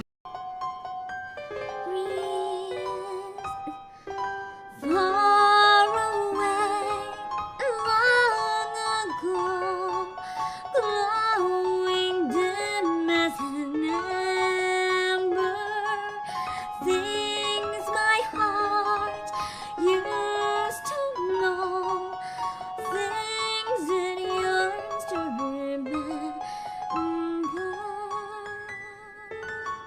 The song someone sing. Oh my god, my stomach growled right on the sings. Once upon a December.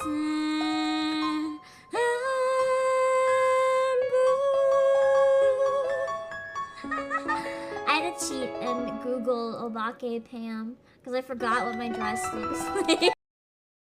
Well, cats, I guess you get to survive this. No one else does, though.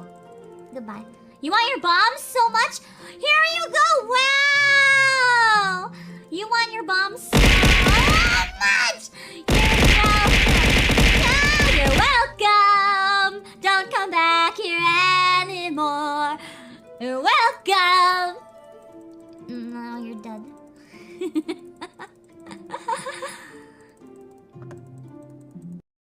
Not even in the fight. Guys, just no big deal. Just die. Just die. Die. You were so close, AO, but you failed. You failed the crucial moment. Oh, there you go. Ah! That's what I love to see. Everyone dead just for me. I'm sorry it took so long, but I saw my dog and she was sulking. So I needed to give her some pats. She was sulking and being a big baby. Hold on, I forgot to... Oh, I don't have Twitter on my phone. Right? Hold on, I keep forgetting that I deleted on my day off and then I forget to add it back. I gotta retweet that I'm live. Hold on. Now that I'm back from a long break. Okay, here we go. Okay. Wait, did I just... Oh yeah, I accidentally made it a little smaller. There we go. Okay, we got we got our brand new cell phone that we don't have Twitter on apparently. This is for you. I'm not gonna be one of those guys you were friends with in high school and never ended up talking to again.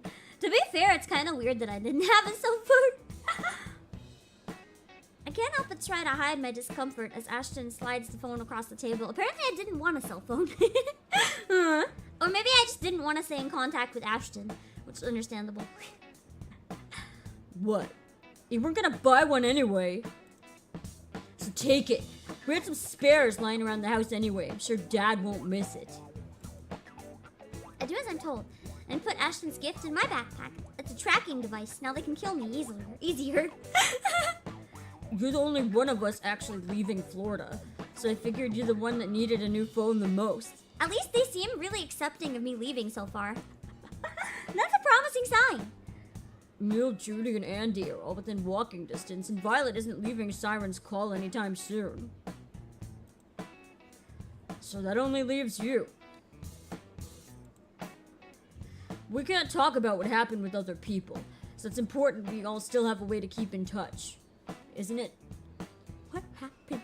I have a feeling we're never gonna learn what happened. I feel like we're supposed to never learn what happened.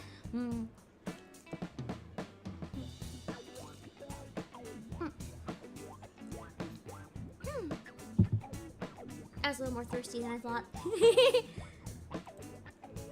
Like, we fought together, dude.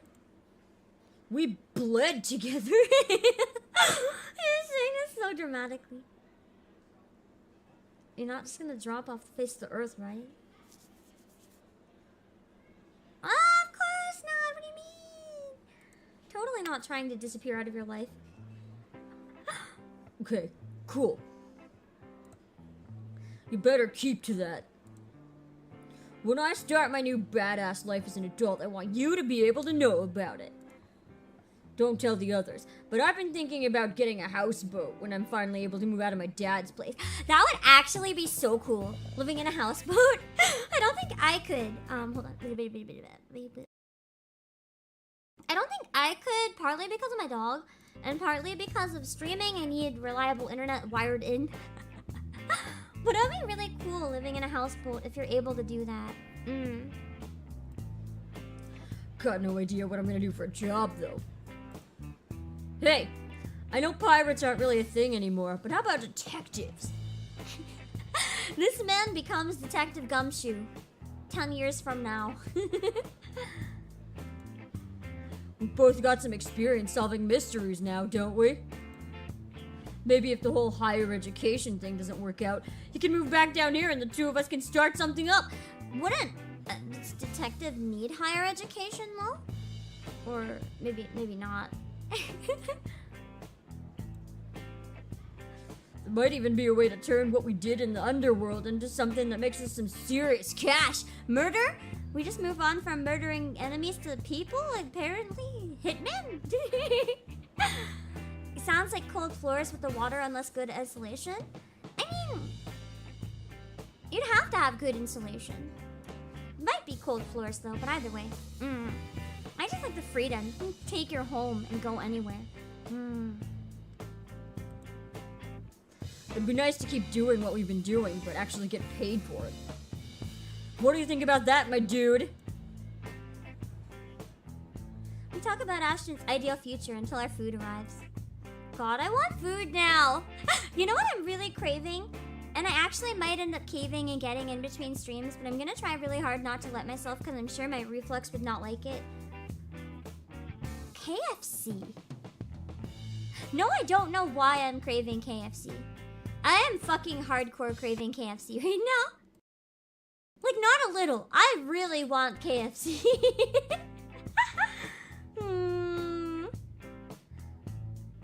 After a bit, we finished eating and Ashton, true to his word, foots the bill.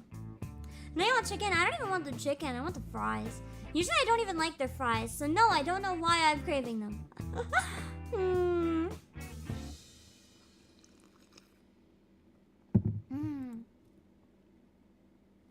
Probably just have my usual dumplings. Save money and eat healthy. Damn, I guess this is it, huh? Ignore my stomach.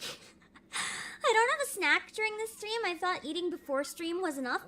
I ate an entire meal an hour and a half ago.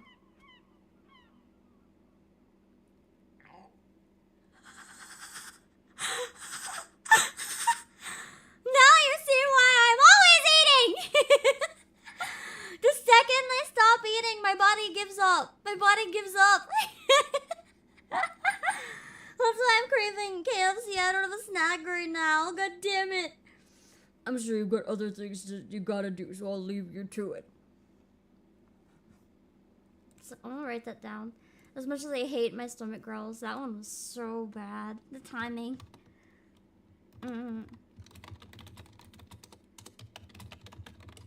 I might clip that depending. Because I know the algorithm would enjoy it more than I did. Hi, Jimbo.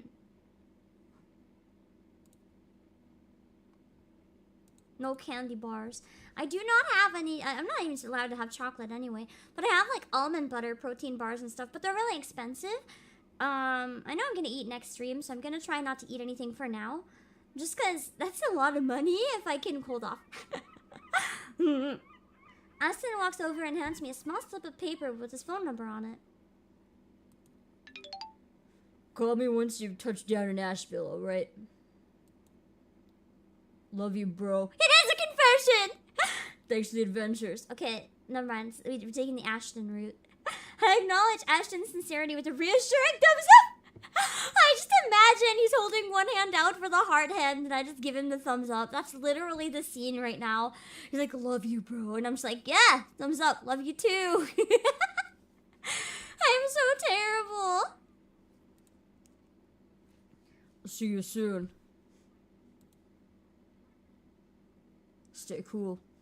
I am having kind of, not a protein shake, but I am having like a nutrient drink right now. It's like a multivitamin powder that I put in my drinks. How much thank you for the zipper. Go ahead, treat yourself to some KFC. I'm gonna try to resist. But now my heart is happy as if I had KFC. Thank you for the support. I'm trying to keep my cool, stay cool.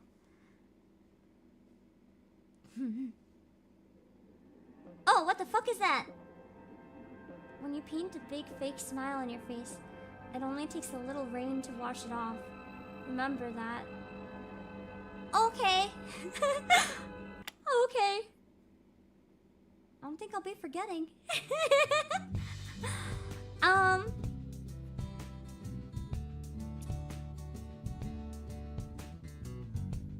That was something. I've got to say goodbye to Violet, but I also have to say goodbye to... Oh shit, I think I missed one of the people. I didn't say goodbye to him, so now I can't leave. If that's how it works, I don't know. I can only go to the house. This is fine. We'll try not to die. Maybe. I ran out of time. Okay. The goal was to say goodbye to my friends. For me? Oh, it's... No, it's still the evening. Okay. There's no one here. Should I investigate the house and see if there is someone here? What the fucking fuck? This house does not belong to you.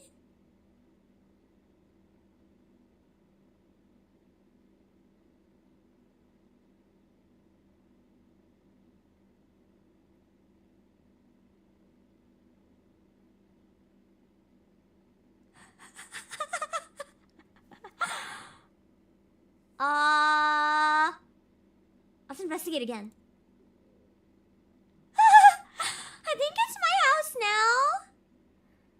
I think it's my house now. Perhaps? The first one was not my house.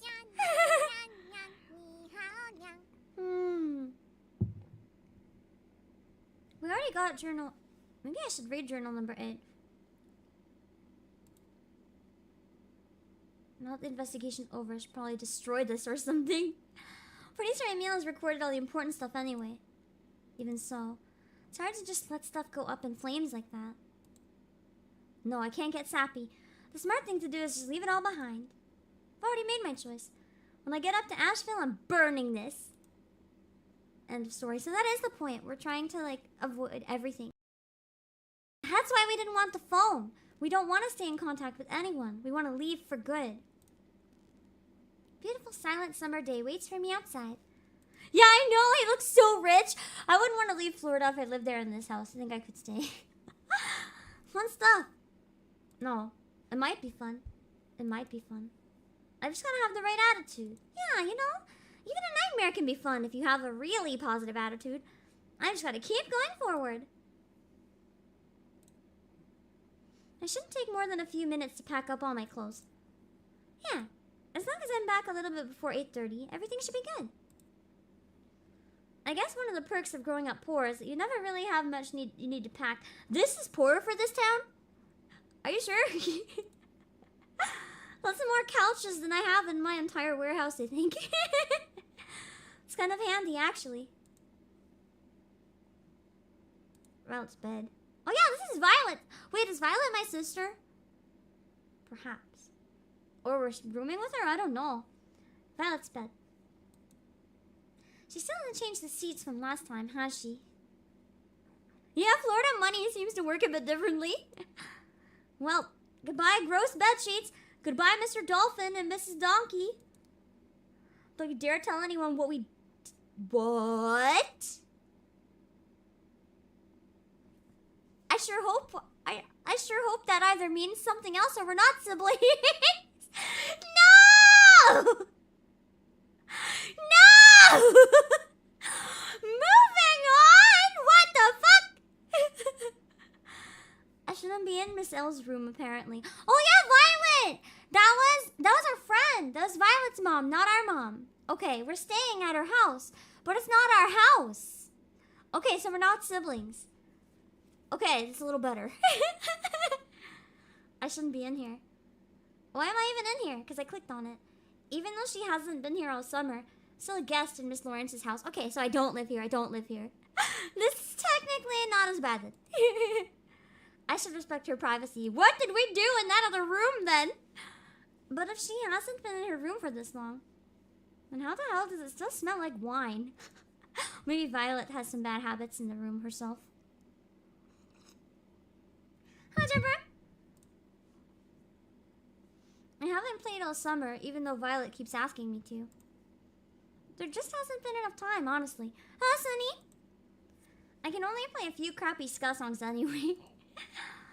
Even if I enjoy playing them, there's still nothing worth showing off. That'd be really cool to show off, actually. I would be interested in seeing that.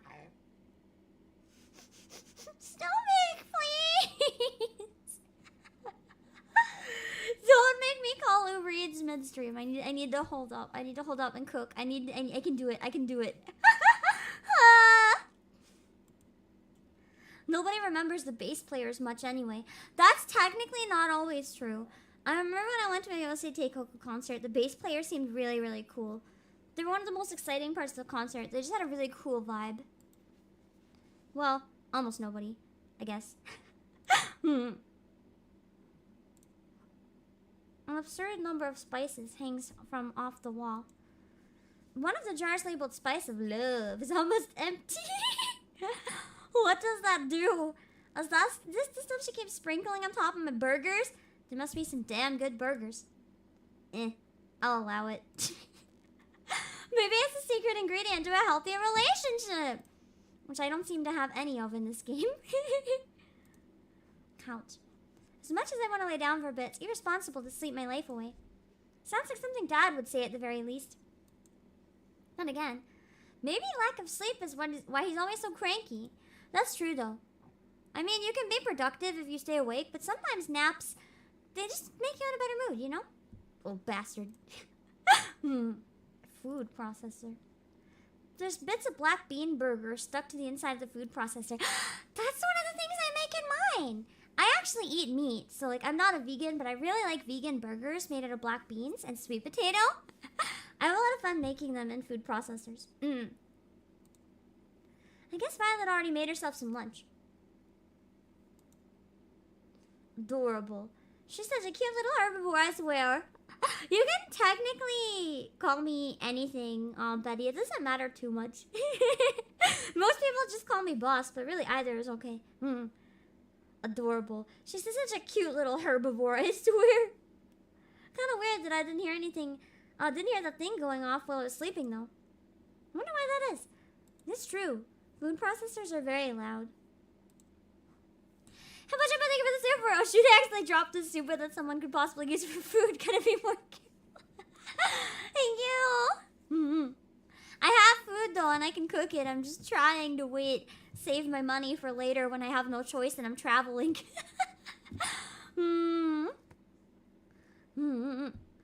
Stack in the living room is way smaller than it was yesterday.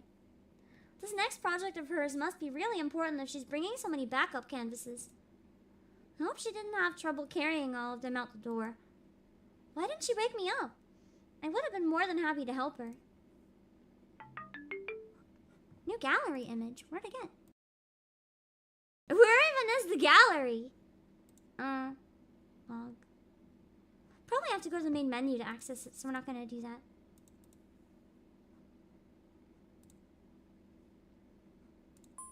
Check voicemails again if I can't go anywhere else. I'm pretty much out of time. I guess I should have checked voicemail. So I go back to Violet's house and pack the rest of my things. Eventually, Miss Lawrence comes home and we load everything I own into her car. As we're about to leave, though, Miss Lawrence gets a dangerous weather alert on her phone. I guess we're not leaving Florida.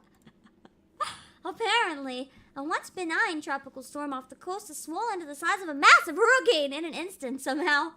Suspending not just my flight, but every flight going out of Florida. I guess we have to use the rocket then. Looks like I won't be leaving Siren's call anytime soon. How unfortunate. Goodbye, Sprailed. I missed Emil and Violet. Shit. I can do this, Oliver. So I think that's how you beat the game. You have to say goodbye to everyone. Give Miss Lawrence my regards when she gets back from Denver, alright? Oh my god, it did. It took us back. It took us back to the same day. Somebody I don't recognize says something to me while I'm walking. As nondescript and generic as this moment is, I still make an effort to smile and wave as we pass each other by. Now we're on the beach. Oh nice, we get to see Violet this time. There she is, eating one of the bean burgers. That's a really cute CG, actually. I like how they went into the effort to make it live 2D as well. I mean, a lot of mobile games do that, but not a lot of visual novels will take the time to make a CG live 2D. Funny. After all this time looking for her, it turns out Violet was simply painting something on the beach. I shuffle on over to her right as she's about to snack on one of those famous black bean burgers of hers. Hey there, Oliver.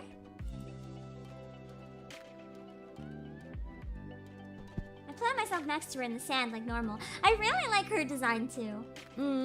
She looks like she could be a bit of a gremlin if she wants to. After I'm good and comfortable, Violet kisses me lightly on the lips. Damn! Wait, we have a girlfriend? Wait, is this actually our girlfriend? Is that why we've done things in the room? What the fuck? I'm living with my girlfriend? Why do I want to leave? Why do I want to leave? I don't think I should leave anymore. Let's go. I think we should stay in Florida. Florida is a way of life. Florida is it. Florida is it. Florida is it. We don't need to leave. After I'm good and comfortable, Violet kisses me lightly on the lips and buries her feet a little in the sand. It's still really early in the day. Am I the first person you've come to say goodbye to then? She's really like, wow, I wouldn't be the last. How strange. So anyway, why'd you come to see me now? Are you really done meeting up with everyone else? I thought for sure they'd want to hang out with you more. Hello, Debbie. I have a link in the description to the game.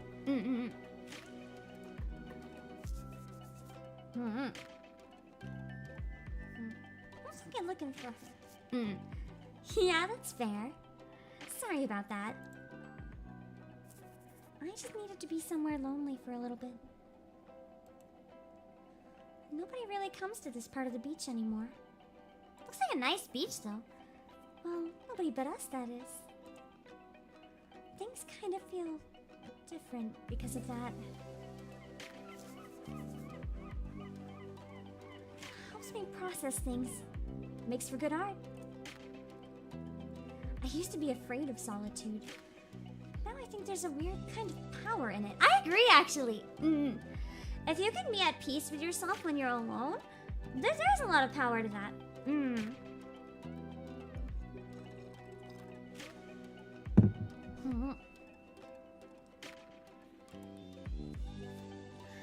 I don't need to be completely dependent on someone else to make sense of my experiences. That I can just be alone for a bit at the beach, paint, and then suddenly everything that's happened to us starts to fall into place. It's oddly thrilling. I don't have the fortress of solitude. True. Re-strengthen yourself. Still, I wish Judith and everyone else didn't just ignore me now. But if I gotta be alone, then I might as well make the most out of it.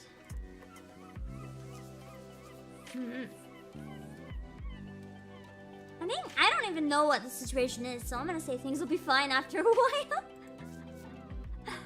Is that true? How can you be so sure about that? I know it's a great motivational tool, but sometimes too much conviction can be dangerous. Don't you think? A little doubt here and there is probably healthy at this point. Hold on. Wow, my throat is so congested today.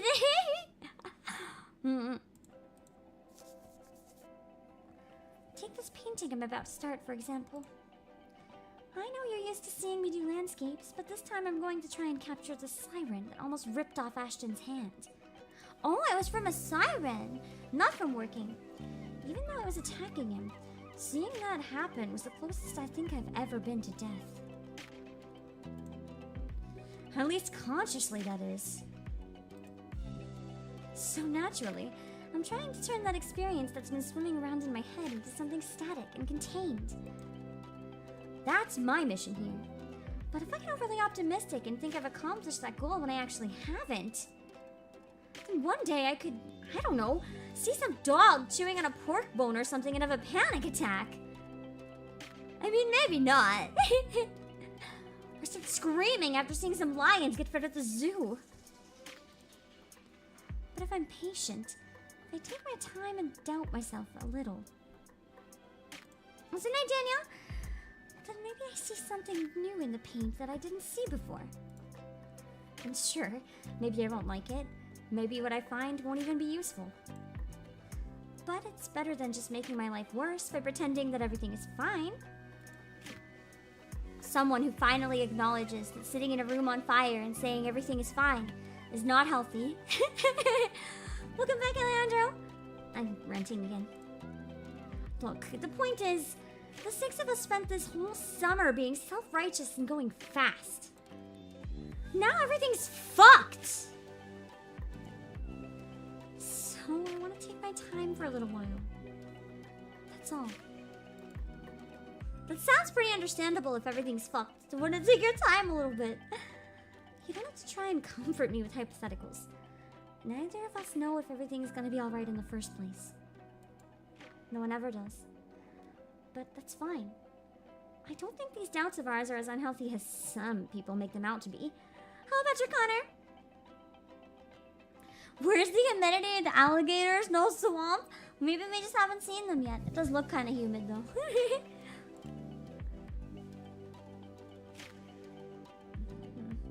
By the way, Oliver, there's something that's been bothering me.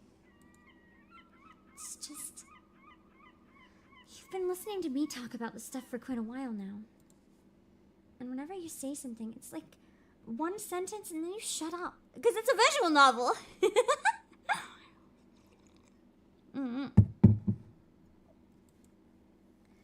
You're normally not this passive. It's like you're spending all this time trying to think of the perfect thing to say. Because I want to leave! For some reason. I mean, I'm flattered that you're trying so hard to be a good listener. But it doesn't exactly make for a great conversation, you know? And, well, it kind of feels like I'm just talking at you. And not talking with you, if that makes any sense. Are you nervous about something, love? Has it been like this for you all day? Stop it! I'm being dramatic! Shut up! I guess I'd probably be a little nervous. Just a little nervous to leave. No, that's not what this is. See right now what you just said! You don't need to try and coddle me like that, Olive. Can't we just talk with each other like normal? I'm trying, bro! Damn it. This is exactly what I was trying to bring up at our last meeting. Everybody in town is speaking the exact same way. She knows it's a game. She knows it's a game and she's not having it. She wants to escape the game. Maureen doesn't chat with me about art anymore when I go to buy groceries. She just says something like, nice purchase you made there, and then hands me the receipt. It's the same with the mailman, too. And even a bunch of my old teachers. For Christ's sake, Freaky Joe isn't even freaky anymore. It's like everyone but the 6 of us has been lobotomized. Or, let me just propose an alternative possibility. Violet is on drugs. And now you're talking the exact same way. Is this my fault? Is this because we killed the seed? What exactly did we kill, Oliver? Your sanity, apparently. Damn it! We ended up acting too quickly! There's no reason why we had to solve this shit before you went to college! It was just another stupid, arbitrary goal we set to motivate us. We just didn't want to do this without you. We were being selfish. We should have come back to it later. We could have tried to handle things on our own. We could have told the cops what we thought was going on. She is vibrating! We could have, damn it, Oliver, say something! Tell me I'm overreacting. Argue with me. Tell me I'm being silly. You don't have to be a hero anymore. You don't have to say something perfect. Just say something so I know it's really you. Please. Please just say something real. I only have text options. I don't know what would sound real. Something real. I'm gonna say something real. No. Did I go too meta? I don't think she liked that. Oh shit. Oh shit, I don't think that was the right option.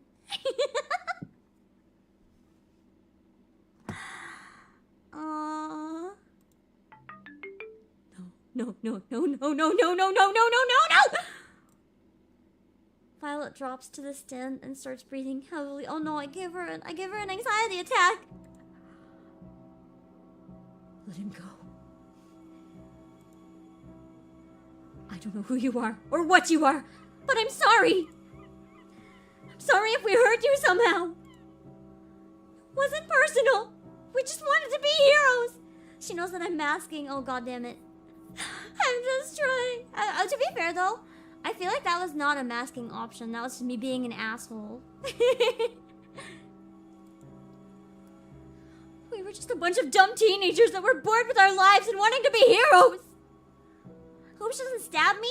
You know, this does look like a pose that could hold a knife. I'm just saying. We can hope. She lied. She only wanted one option. Everything else was wrong. Okay, I'm sorry.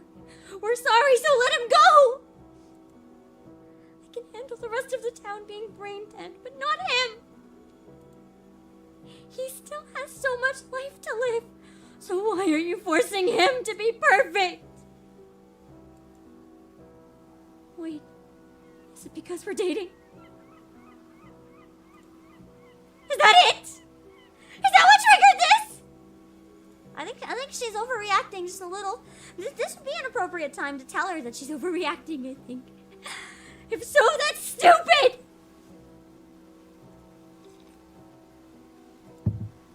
We were gonna break up later today anyway. We had to. Don't care if we're together or not, as long as it means he can have his life back. So I'll do it. I will, I promise. So go on. Let him go. Violet grabs my shoulders. Desperate look painted on her pale face. What is happening to the background? You hear me? I said I'll do it! Is that so she'll kill me? So let him go. She begins shaking my body violently. Oh, I'm sure that'll help somehow. Let him go! Let him go! Let him go! Let him go! Let him go! Let him go!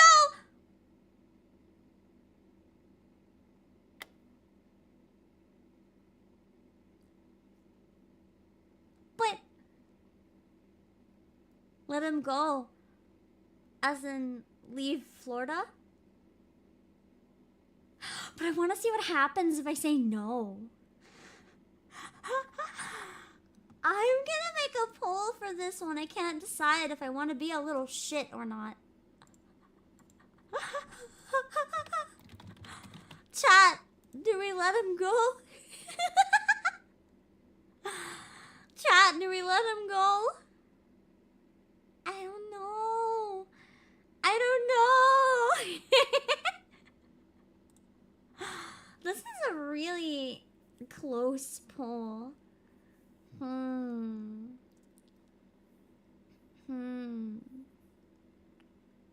I think we're not letting him go. Not letting him go has won. We're not letting him go. Okay. No.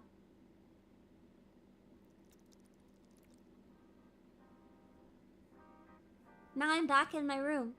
I woke up in the morning. In my room once again. With no new messages. Check saved messages. Press 1 now. Is the house still normal? No, okay. I should check voicemails. See if there's any saved ones that are different. Oh, I can't press 1. Okay. You just continue. I guess we made the right choice then. I wonder what would have happened if we did the opposite. We gotta find them all.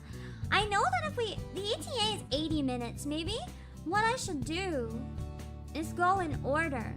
And then maybe I can catch them all. So when she says, have you seen my sister yet? Maybe I can go here and then backtrack actually. Because she'll be pissed if I don't say, let's go see your sister. Maybe that was the option. That was how I said goodbye. We let him go.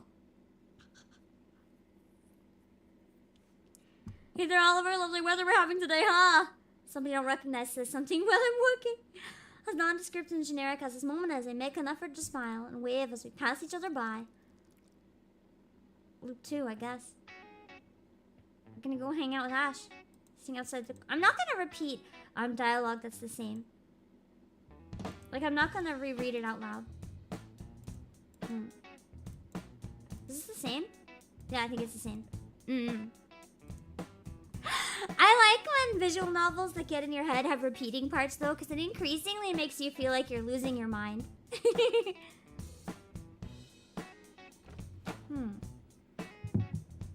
Well, skip the entire scene or skip the new dialogue. I think it'll skip the new dialogue.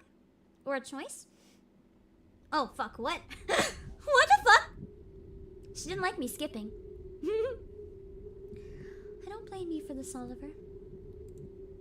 It is disappointing, all artists know. The feeling of reaching for something only to have it fade from your grasp at the last second. But what will you make of that disappointment?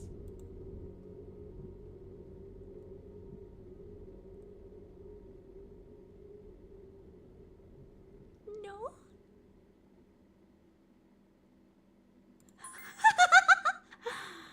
Oh, that's gonna keep coming back, isn't it? Oh god. I can't go anywhere! Oh my god. Oh my god.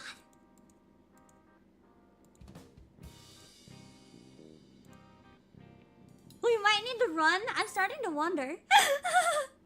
Okay,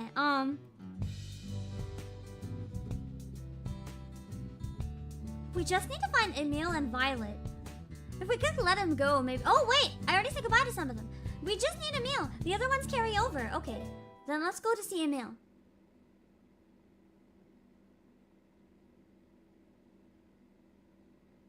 I probably should meditate for the important choice. Too late. We're gonna see Emil first.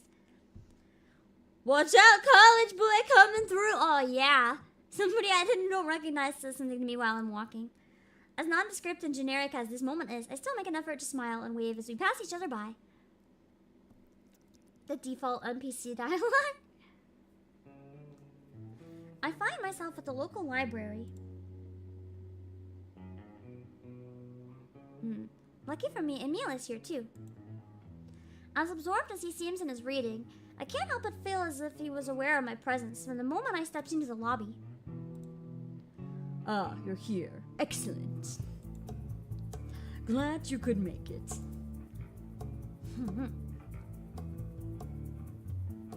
We'll have to keep our discussion down, unfortunately. There's a chess tournament happening over on the other side of the library. Did you finish your copy of the book, perchance? What book was it? You bet. I don't know what book, but I finished it. Fantastic.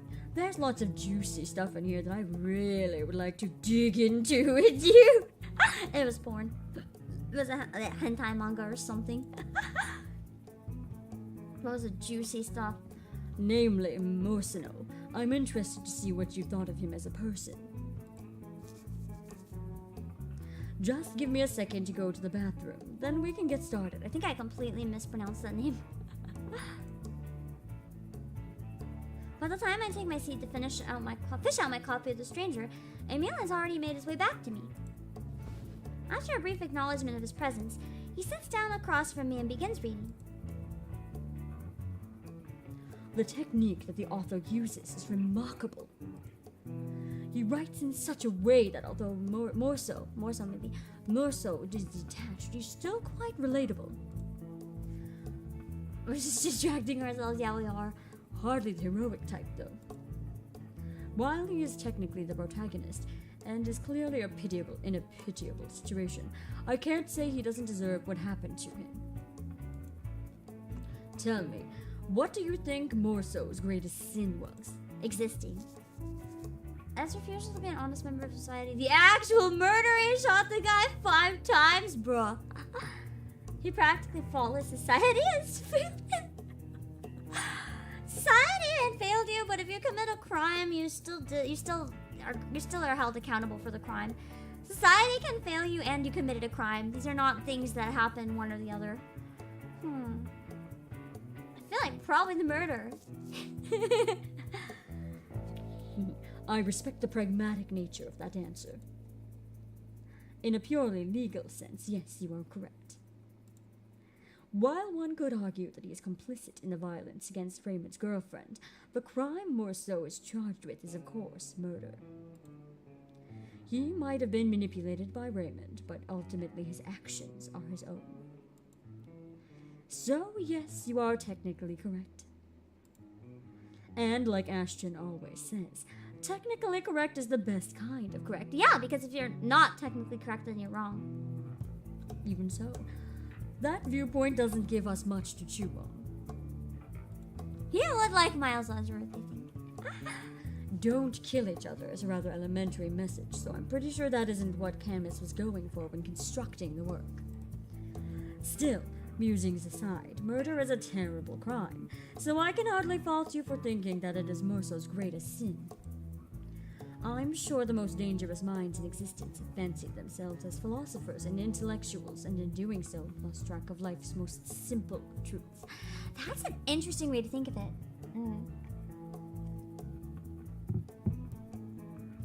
When you start to like get the real big brain thoughts, you might sometimes forget the little things. Like when you go into like, well, technically, and justify something bad, you're forgetting that the bad thing is still bad. So at the end of the day, that viewpoint of yours might be the only one that truly matters. My question might have been a bit too reductive, though.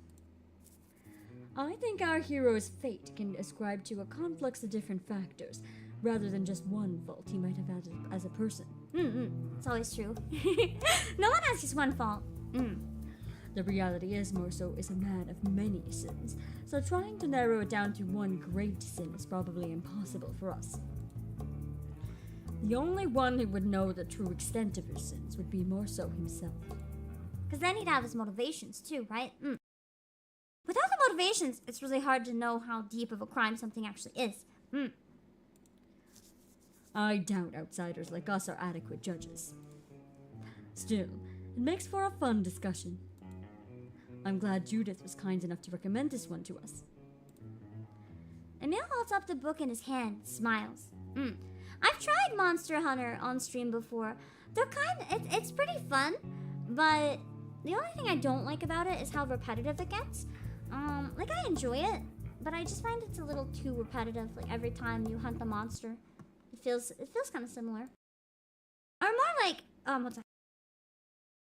more like to advance and get good gear and level up stuff, you have to redo the same monsters a billion times. Was my problem with it more than anything. So it's fun to play, but like streaming it, you're doing the same things over and over again. It's only fun to watch for so long, you know? As always, she has remarkable taste. What'd you realize, Evie? I suppose it's no surprise that her preferred reading material turned out to be so divine. It's rather grim subject matter for such a classy woman, though.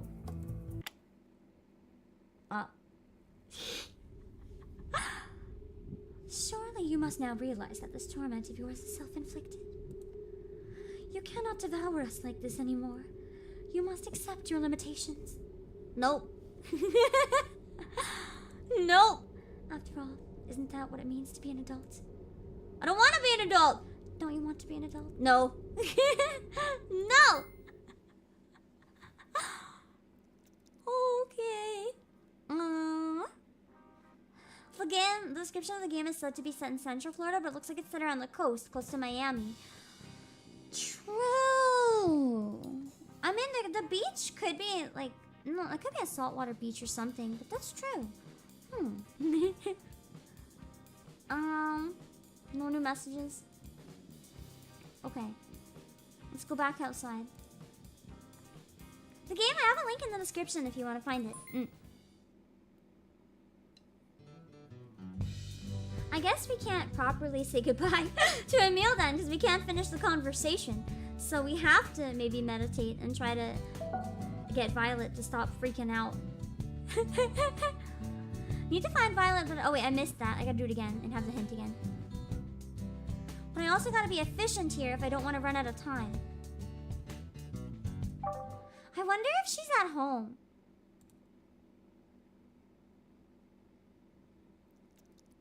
Maybe if I investigate her room again, she'll be in there this time.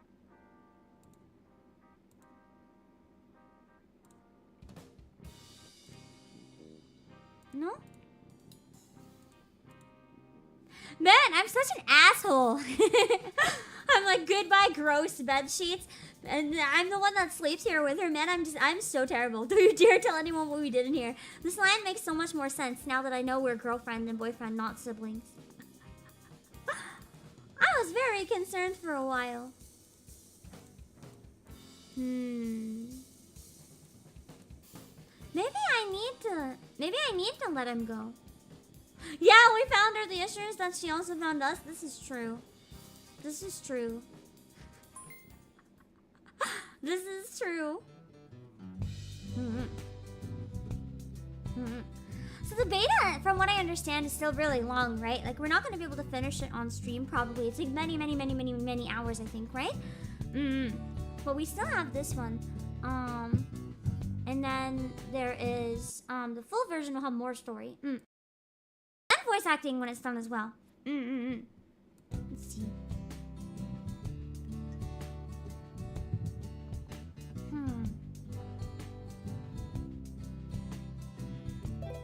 Maybe we need to change our response to Emil. Or to her. Maybe we have to let him go. I think if we don't let him go, we can keep doing the conversation and see if anything worse comes from it, though.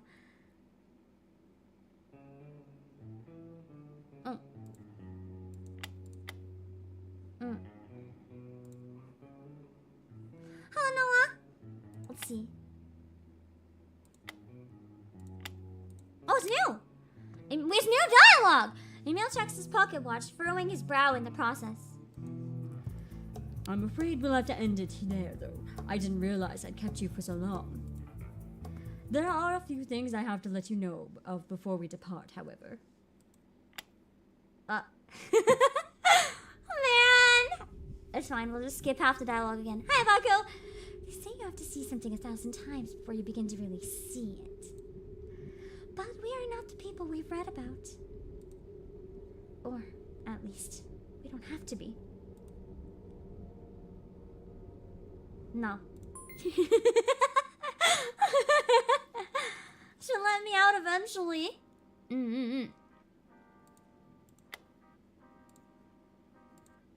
Okay, I have to say goodbye to my friends.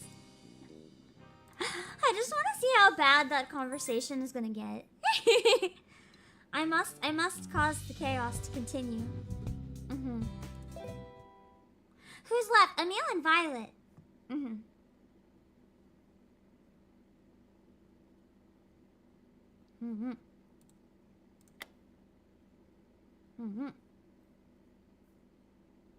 Fuck! We didn't even get to the same part this time! She seems extra angry, or is it just me?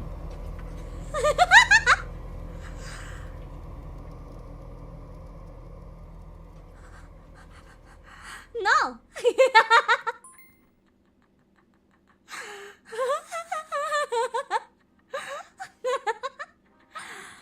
I just want to see. I gotta keep going. I've committed. I'm committed. Even though I want to let him go, I want to let him go to school. I'm committed to seeing how bad this can get. I'm committed. I can't back down. I don't back down from a challenge. Let's see.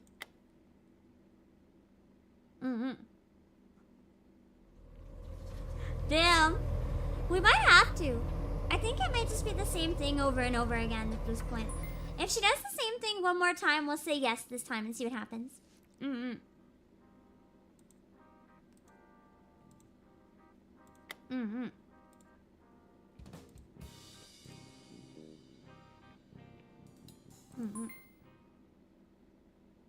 I played a bit of piano, but I'm not very good at it. And same with melodica. What's up, Leopard Nerd Unboxing? Let's see. Let's see if it's the same thing or if we can have a new say this time. Hold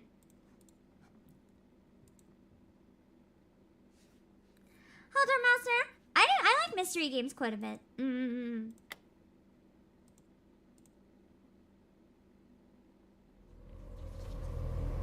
I guess we say yes this time. And see what happens when we say yes. We let him go. Oh, nice! Blue skies ahead complete. Category 1 has been unlocked. Oliver's no longer bound by a self-inflicted role as a protector. He now has the chance to act independently of that role and its pressures. To keep moving forward, please select continue from the main menu. So we beat the first section. Nice.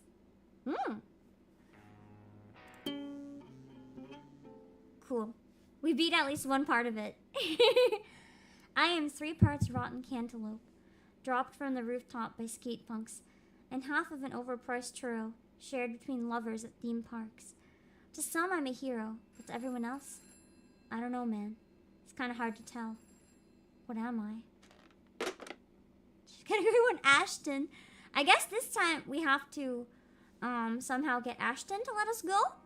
Oh, Lance. We just ended up here. We woke up here one day.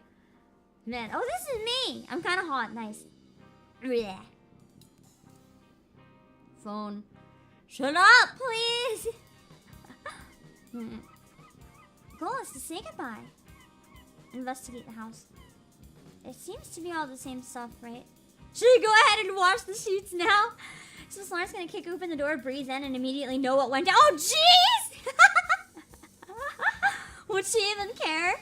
I think we should panic wash the sheets. We should panic. That's one conversation I'm not 100% ready to. I'm 100% not ready to have yet. I think we should wash the sheets. Let's see. Sirens call in the summertime. Perfect as always. At least that's what all the coons from up north say. There's no Asheville, though. Just one more day, and then I'm out of here. Just one more day. Suitcase. I'd give anything if I could bring Violet with me. We're not bringing anyone! She's dead. Well, we're dead, more likely. Miss Lawrence would probably love if I did that, wouldn't she? One sec.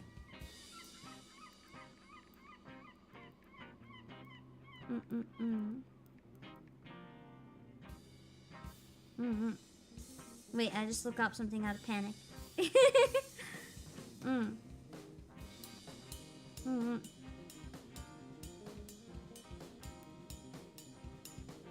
I think we're good. What's stopping me from just swallowing my pride and going Violet's way?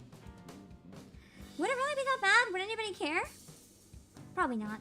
Mom and Dad seem eager to wash their hands of me. As for everyone else, I bet they think I'm a hero for even coming this far in the first place. Maybe I owe it to myself to follow her. Where is she going? Just to the beach? Oh, we get another journal. This was my poetry journal before I started recording stuff for a meal, right? Yep, there they are. Unpolished as ever. Still, they did their job. Remember, boy, if you want to understand someone better, try thinking from their perspective. Good advice, though. I always try to do that when I feel like I can't understand someone. Become them, think like them, speak like them, write like them. That'll be hard. To try to think of how they would write. Maybe I should just burn this. Oh, Lazy Snowy! Oh, we already did that one this time. Miss L's room. Why is this door not locked? You know, I don't think Miss Lawrence ever told me anything about if I could go inside her room or not. All she really seemed to care about was that I watch over Violet. It probably goes without saying I shouldn't be in here. But still, as far as adults go, she's always been surprisingly lax about these sort of things. Yeah, she let me live with her daughter. Does someone like her really have nothing to hide from us? You sure are one flexible instrument, aren't you? You can stand out when you need to, or blend into the background like you were never even there to begin with. That's true. You can be whatever they need you to be. The only thing you have to worry about is being so damn forgettable. They're really bullying the base, aren't they?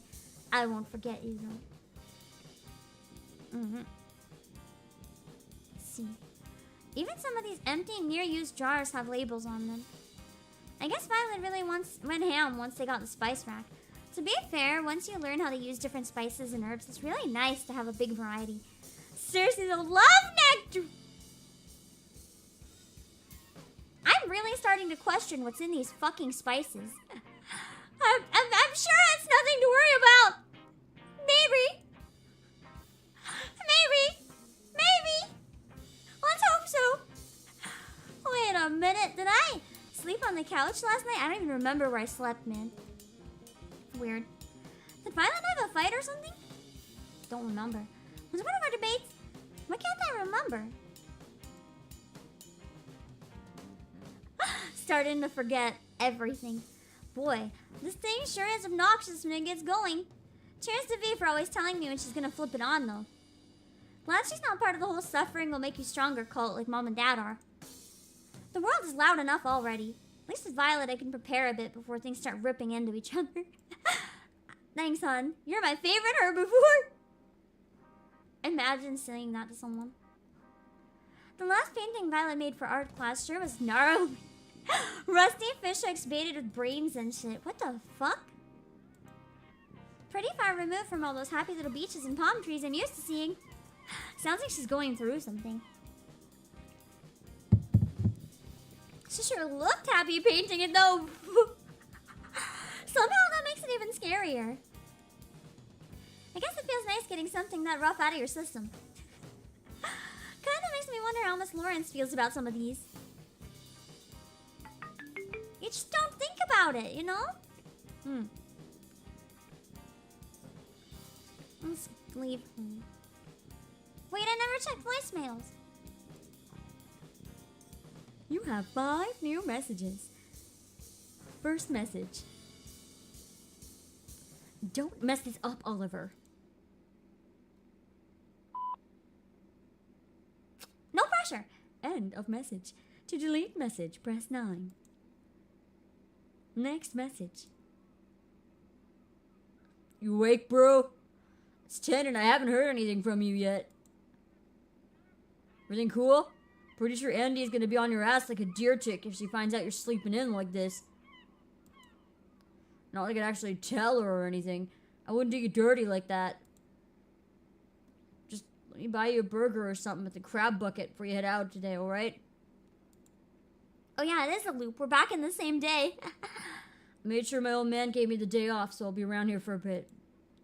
So swing by when you can, I guess. Later, dude. End of message. To delete message, press 9. Next message. Captain, if you're sleeping in today, I'm going to beat you. I swear to God, I'll tenderize your ass like a low-grade steak. I'm kidding, of course. Sorry, I know you have trouble with jokes. That's good of her to apologize, though, if she understands. That was a joke. Come on down to the park, though. Seriously. We need to exercise. I know you hate water, but bring some with you if you don't want to dry up and die. Or don't. Your call. Bye.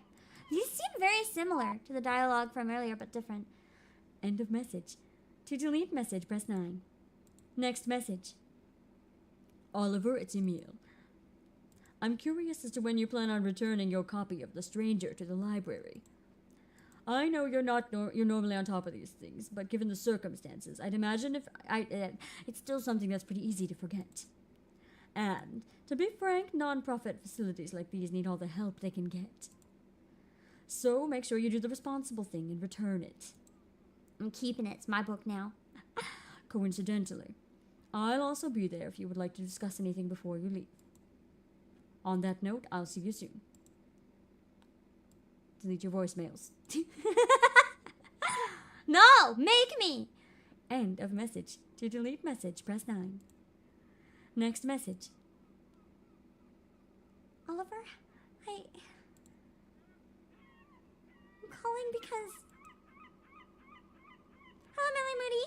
Happy birthday! Do you want me to sing happy birthday? I won't if you don't want me to, though. Only if you want it. Oh, never mind. Just have a good time at college. Sorry if I woke you up. I'll hang up now. Bye. Yes, okay! Let's see. 3, 2, 1!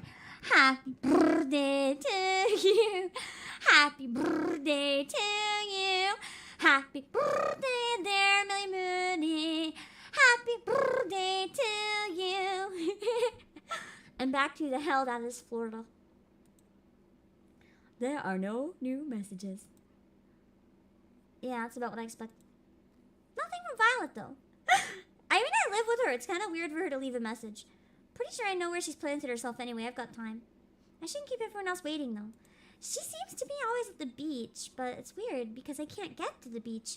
It just takes me there when it wants to. Hello, Mike VC. Let's see, back to this chill song. The song is sounding slightly more threatening now, though, to me. Just now that I know the context of the game a bit. Oh, the beach is down there! I never saw it before for some reason. Fuck. ETA is 90 minutes. Okay. 40, 60. Oh! So one of them is always harder to find.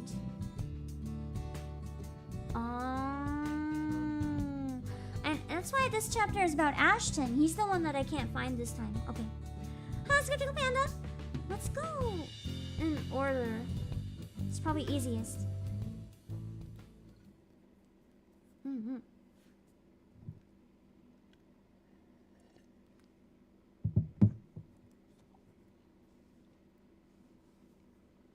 Get out your lady friend. My lady friend, you mean Violet? Her name is Violet. Do you even know that? Random stranger? So a conversation is a comment like that's supposed to spark anyway. Mm-hmm. Don't you hate it when strangers try to talk to you? Just as I thought, the park itself is mostly empty, save for a couple of kids running around the playground. Andy, of course, is aggressively doing pull-ups. Is this the same dialogue? No. Okay. I thought maybe it wasn't. You know, there are kids here that would probably love to be climbing on those. They're for everyone. Doesn't matter. Kids can wait. Hello, mercenary. Now aware of my presence, Andy looks over at me for just a moment before resuming her workout. Lies. If that was true, then somebody would have said something. 27. 28. They're probably too polite to ask a grown woman to do anything like that in the first place. Well, if they're too polite to ask, then they're polite enough to wait. 29. 30. Now she pummels me again.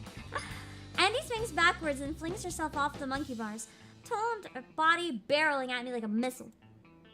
Her impact with the ground shoots a wave of sand into the air so massive that it almost reaches my chin. Given the proximity of her landing, I can't help but wonder if this is yet another example of her just being reckless, or rather a display of her precision. And she sticks the dismount. Whoa, alright, now I'm motivated.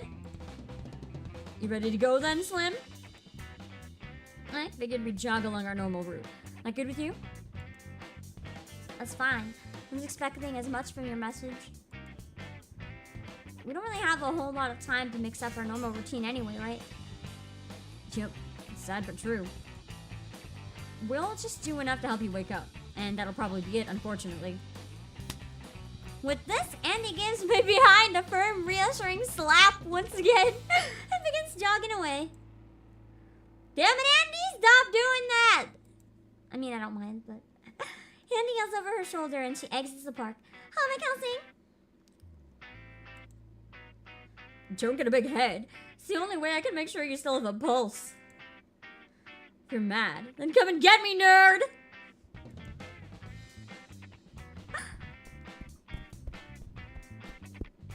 I like how there's multiple shots for the route instead of just one. Our route takes us all over the island. Andy's as demeaning as ever, but I don't know. It doesn't get to me as much today for some reason. Naturally, she slows down a little bit as we approach Ashton's house. You haven't met up with him today, right? Maybe he's actually being smart for once and resting up. Andy peeks over the dilapidated fence, staring into the dark grove of palm trees and ferns shrouding Ashton's home. I hope he's resting. No lights. Come on, Ash. Stop doing this to yourself. Do you want to get better? I doubt he's pushing himself too hard, Andy. This old man's no slave driver. Ash is probably just off doing something harmless for the meal before I go and meet up with him. Right. Of course. He's just hanging out with Emil. Bro time. Got it. Andy slowly shuffles away from the property before forcing herself into a light jog. Hello, Chi-Chan! We actually don't know why we're in Florida. This entire game, we don't know our past or like very much of anything. We just have like vague recollection of random stuff. Hi, Alyssa. The gentle plodding of our footsteps soon becomes all I can hear as we push ourselves forward. Forward. And forward, and forward, and forward. That was only slightly unsettling. I like how the colors get a little bit darker too. When everything seems kind of weird. The colors, okay, this music is, something's wrong. I don't know what's wrong. Oh, it's the school again. It's the school where we had like our final boss fight or something, I wonder. Andy and I arrive at our resting point a bit later than we normally do. As I stretch my body against the tree, I notice something. Andy, for some reason, looks as though she's about to vomit. Are you okay? Maybe you should drink some water. I'm fine! Obviously. I don't need water. Just trouble swallowing for a second. Come on, we're not stopping here. I don't want to be anywhere near this hellhole. Let's move. I don't have time to respond to any of this before Andy, clearly drained, begins sprinting away from the school. Damn. Even though my legs are numb with pain, a strange blend of concern and frustration pushes me to run after her. And now the sky is fine again. After what feels like hours, we finally make it back to the park. I find the nearest bench and collapse onto it, while Andy, unfazed from before, throws her right leg up on a picnic table and begins stretching. Come on, Oliver, we've been over this. You don't stretch after running, you're gonna be sore in the morning. Get up, you need to get in the habit of doing this. Get up and stretch. I like how it gives you no choice. You can't even exit the game, you just have to get up and stretch. Blah. Blah. My throat is so fucking congested. I'm sorry! Give me a second or two. I feel like I'm gonna put any more pressure on my legs, something's gonna tear. That's the whole point. You tear them and they grow back stronger. I don't think you're actually supposed to legit tear them, though. Man up! This is literally the last thing I need you to do today. Then you can make love to that bench for all I care. I think I'm good. You know, I think I'm good. I don't think I need to do that. Then I'd get a splinter. Get off the damn bench, Oliver! Gah! You're so stubborn, Andy. I hobble over to the picnic table and begin stretching my hamstrings. Stubborn is just another... Oh, that's right. Stubborn is just another way to say tenacious. And if I wasn't tenacious, I'd never get anything done. And Andy is just your weird way of saying Angelica. That's cute, though. I like it as a nickname. I just skipped that. So, you just called me Angelica. Which tells me you desperately want one more of your bones broken. Ah, shit. Maybe I should just respect her name then. Now, why is that, I wonder? Do you hate exerting yourself so much that you want me to send you to the hospital? I mean, that's a strategy. If you don't want to exercise, get sent to hospital. I could just break a finger or two. I don't have to shatter anything vital. Or maybe I'll break your heart instead. And tell Judy what a rotten, lazy person you've become now that you're leaving us. Or how you told me to go fuck this bitch. Am I cheating on Violet with Judy? Because that's what it sounds like. Oh my god, did you just swear? That's adorable. I didn't know you could do that. I thought it was something reserved for kids that actually hit puberty. Something, you've clearly never been on the internet, blah, blah, blah. Blah. Blah, blah, blah, blah, blah. Blah, blah. What an enthralling conversation. The two of us look over at each other and begin laughing from deep within our core. Just like that, the hardened persona of my tough-as-nails coach crumbles under the weight of this absurd little moment. Oh man. I'm gonna miss this. Damn. You suck, you know that? You suck for making me laugh. You suck for leaving. Hurts, doesn't it? Yep, it sure does. She seems to be the most respectful about it, though. Nothing I can't handle, though.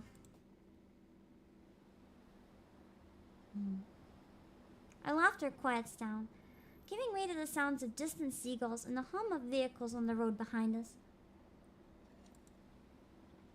I don't know about Judy, though. Still not sure if she can handle it yet, to be honest. She's laughed that hard plenty of times. Remember when Ashton got his fist stuck in a mason jar and Emil had to butter his wrist? She almost passed out. No, dumbass. I don't think she can handle you leaving Siren's call. I don't know if she's emotionally prepared for it.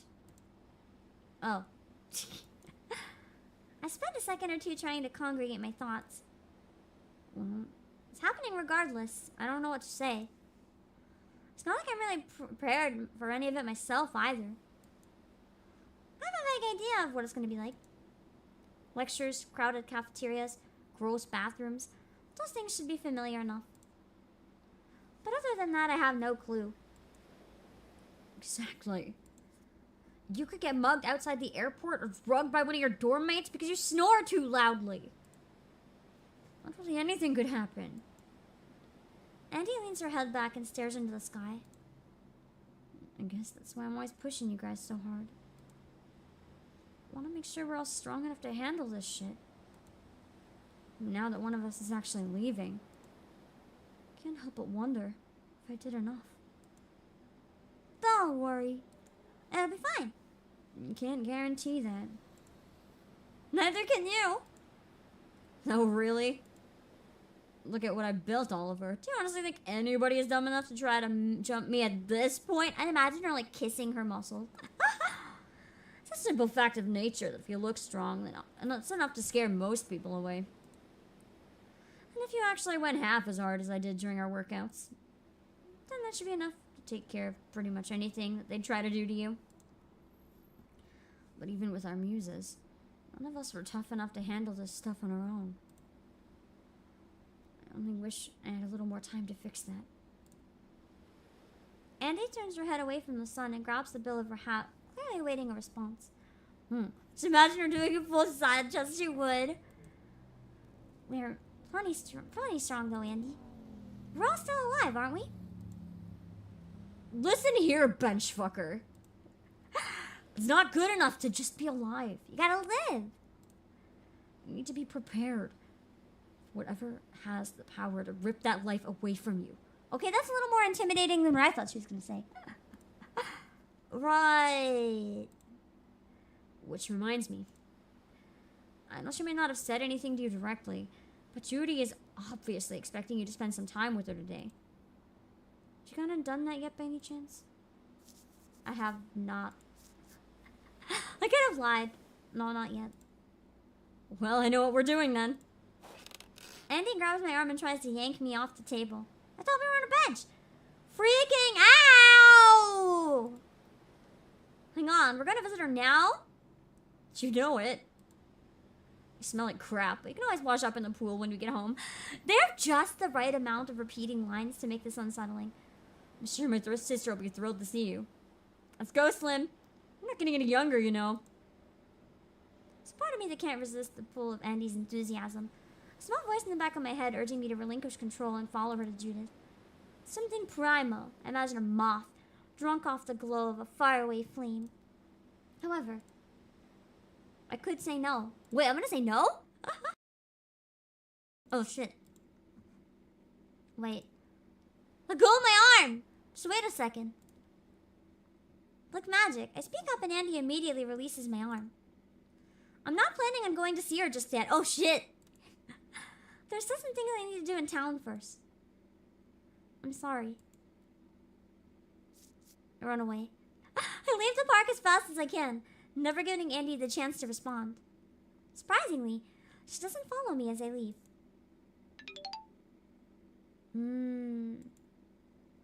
Get journal page 34. What an auspicious number. I think I have time for maybe one more location. Violet seemed kind of interesting. We could go to Violet, or we could go to Judith. I know we said we're just not going to Violet, though. Do we want to go see the girlfriend, or do we want to see the girl that was baking cookies? I'm wondering who is more likely to go absolutely nuts. I wonder.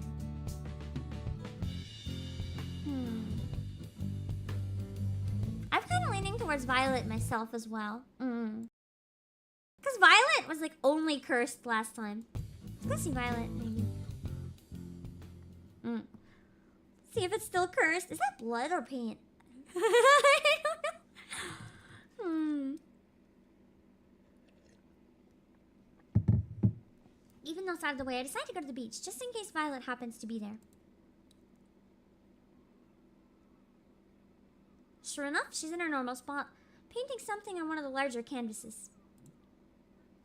Hey there, V. How's the painting going? My girlfriend jumps in shock at the sound of my voice, nearly tipping over the easel. Is this what she's normally like? Olive oil?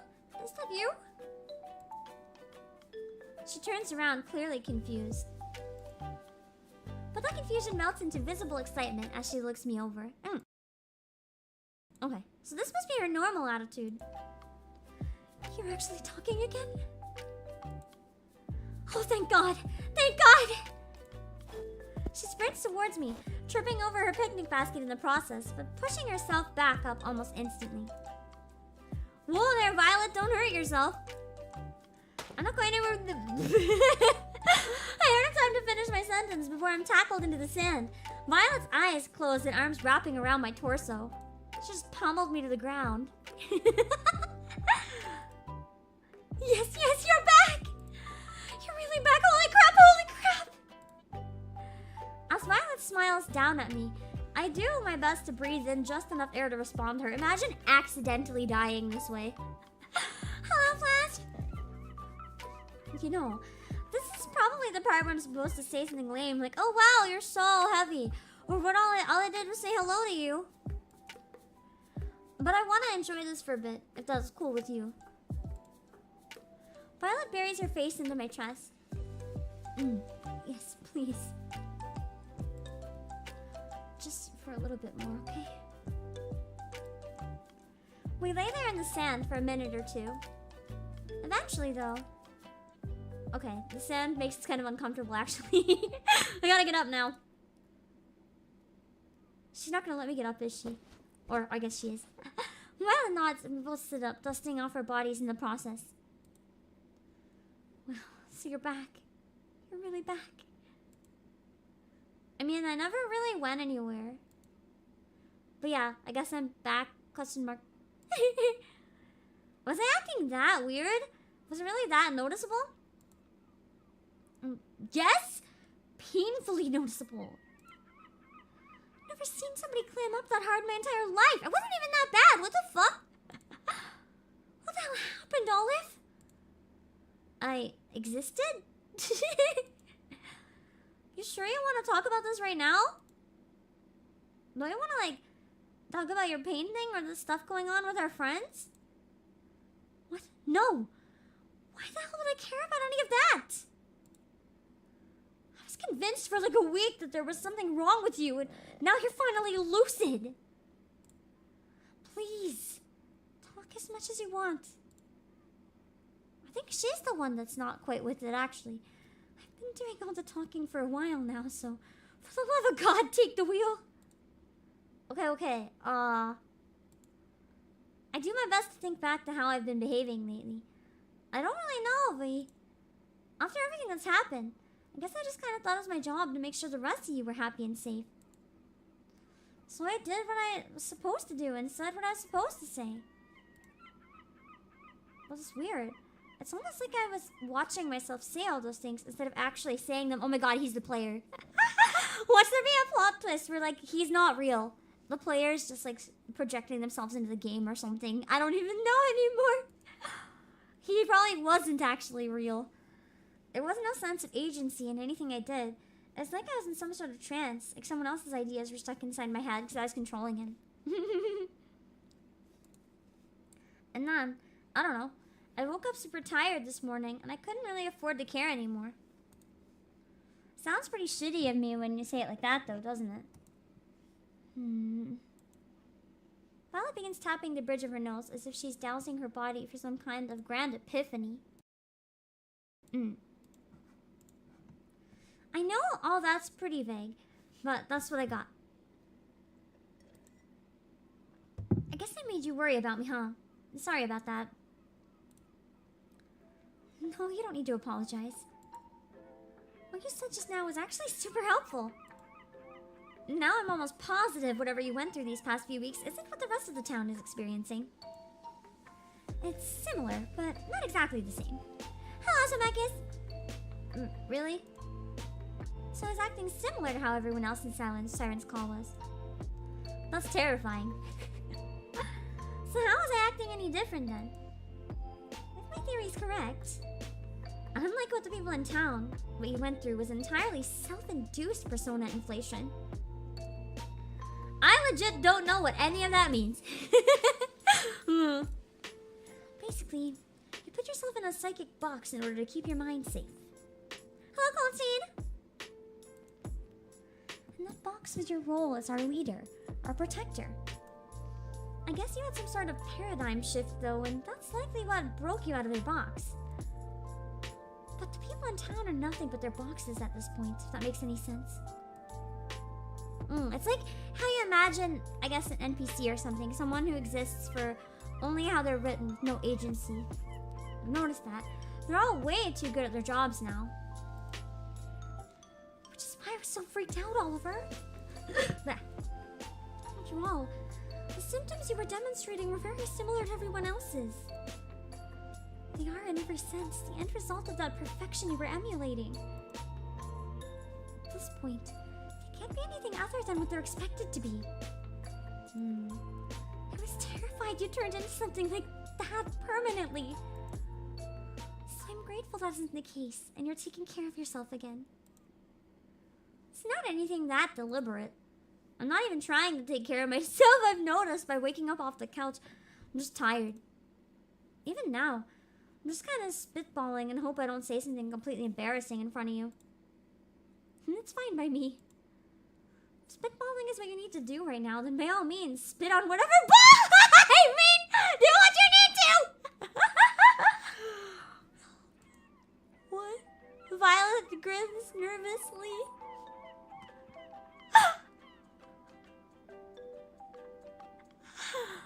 This dialogue. Spit on whatever balls I need to! Got it! Straight from Violet herself. So now that you know I'm not some sort of brainless homunculus, what's next? Any plans for the rest of the day? Well, I was planning to meet back with you around 8 and help you pack. But other than that, I was mostly going to focus on painting here and leave you to do whatever. Weird you didn't want to go to a date or anything, considering. You didn't want to go either, Cooper. Not weird at all if both of us aren't worried about it. We get to make our own rules now, don't we? Besides, you've got stuff you need to do with everyone else, right? I do, yes. Aren't you glad I stopped by for a bit, though? Olive, why do you ask questions you already know the answer to? Old habits, I guess. Seems like something leaders do. Don't need to be one of those anymore, though, do you? Your war is over. Violet stands up and walks herself over to her workstation. So please, take all the time you need before you head back out to the real world, alright? I stand up and follow her to the workstation, brushing some of the sand off my jeans in the process. Have a good dinner, Josh! You really do spoil me, Violet, you know that? I really don't, that's the sad part. I'm gonna stay, just see what happens. Briefly.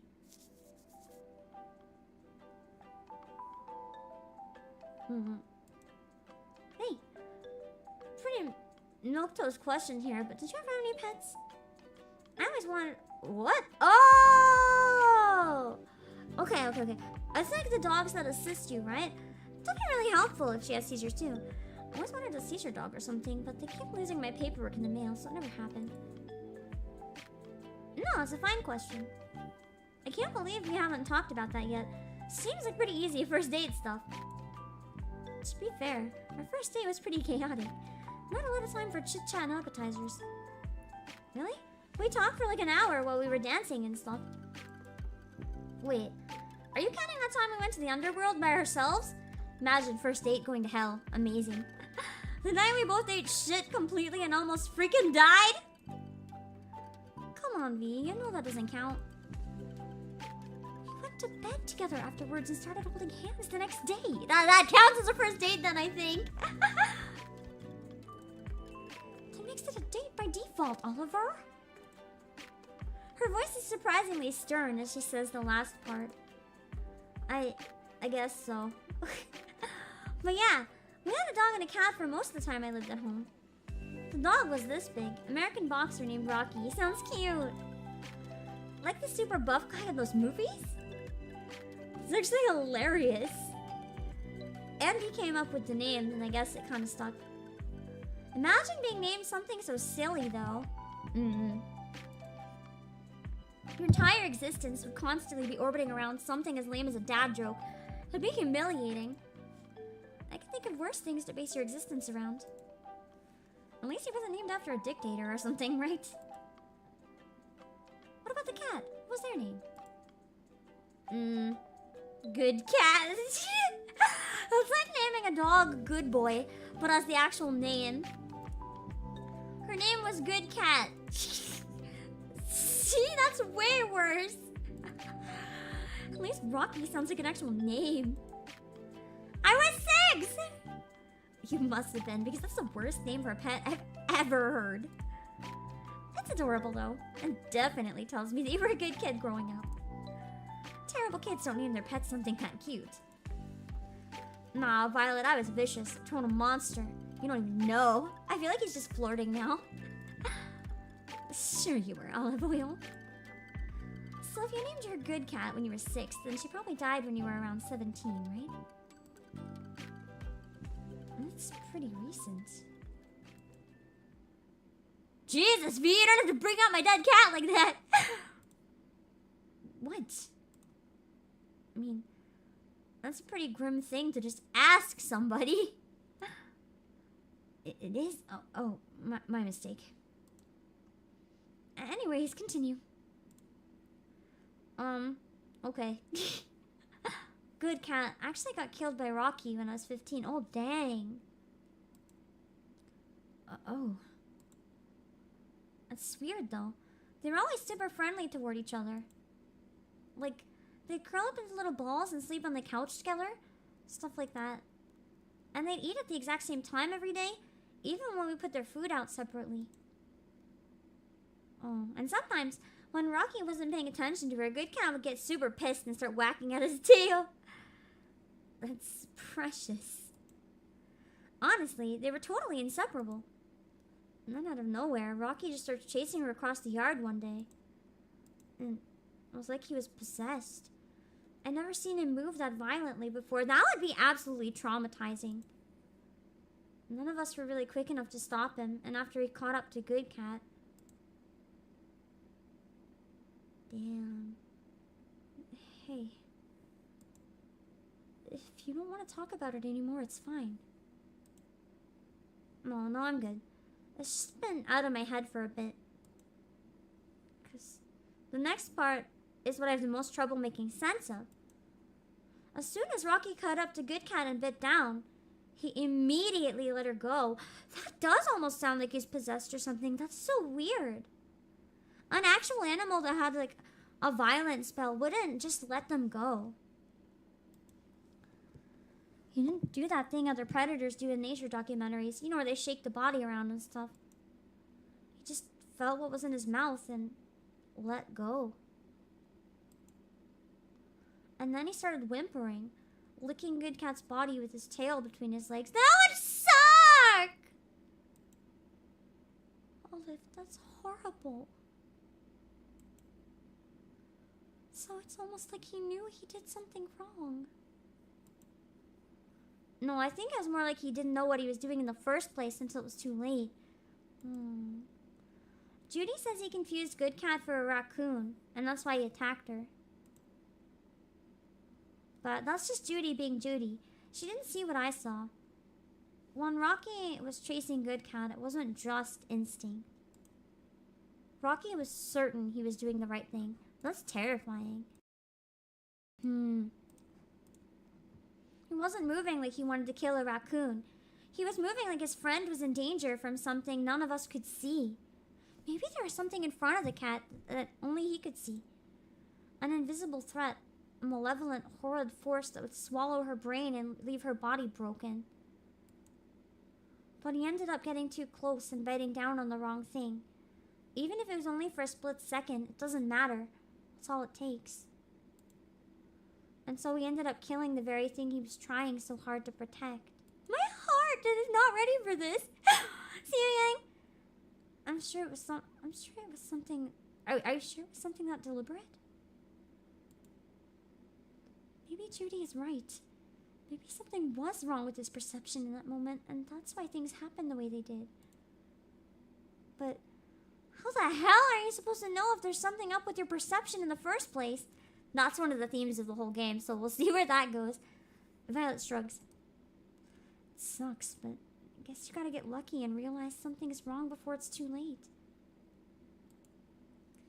Or if you're really lucky, you have a friend help you see things in a way you normally wouldn't.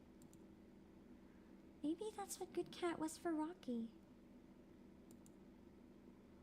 Maybe that's was something she talked with him about in their cute little pet language. Now you're just projecting. And you're not? Olive, I know it can be comforting to have something or someone to blame, but when you look at what happened, doesn't all this seem like nothing more than a simple accident? But that just seems so meaningless. It isn't meaningless unless you want it to be, love. Just because there's no one to blame doesn't make it meaningless. Only you get to decide what experiences and details are meaningful to you. I'll see you, Millie. Those details and experiences might not be correct or whatever, but it doesn't mean they're useless. Alright, so what do you make out of it then? What meaning is there in any of this for you? Well, your dog's name was Rocky, and your cat's name was Good Cat. So that means they were cute. Objectively cute. And, by extension, so are you. That's what it means. I don't think objectively cute is something that actually exists. Yes, it does. I'm sure everyone thinks certain things are cute. How lonely it must be to deny your own existence flippantly. Goober. They're cute. Why does he want to leave? Broodmeister. I gained so much lucidity from that. I could stay some more, but I think I'm gonna start getting into the territory. I will ask, is there anything really, really good? Like a quick scene that would be really, really good I could easily unlock. If not, it might be a good time to stop it for now. For the rest of it, if you want to play it, you'll have to download the demo or wait for the full game yourself. I don't think I'm gonna stream the rest of the demo. If I play any more, I'll probably wait for the voices personally. Meditate right after this is good? I'm gonna pull up the trailer, though, that was on the Kickstarter. Actually, wait, let me see.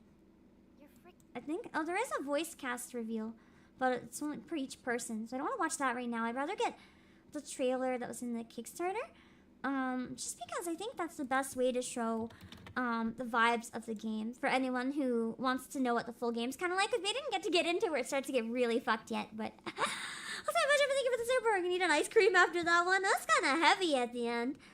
I'm gonna show the trailer really quick. Hold on.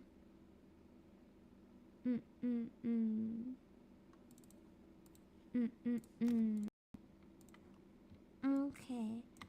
And it has been fully funded, so we know for sure it's going to be coming out as long as it actually does, because, you know, Kickstarter sometimes. This is the trailer. This is the trailer for the full thing. So you can kind of understand what I mean when I said it was going to take...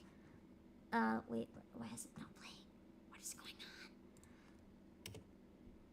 Now the trailer is not working. My entire computer is just giving up. There we go, okay. Here's the trailer. Oh, hold on. In case you're curious about the full game. So you can kind of see what the vibes are like. Because you got to see a little bit of it going off a few times, but you didn't get to see some of the stuff I saw in the trailer that's like quite out there. So you can tell if it's maybe the type of thing you'd want to finish.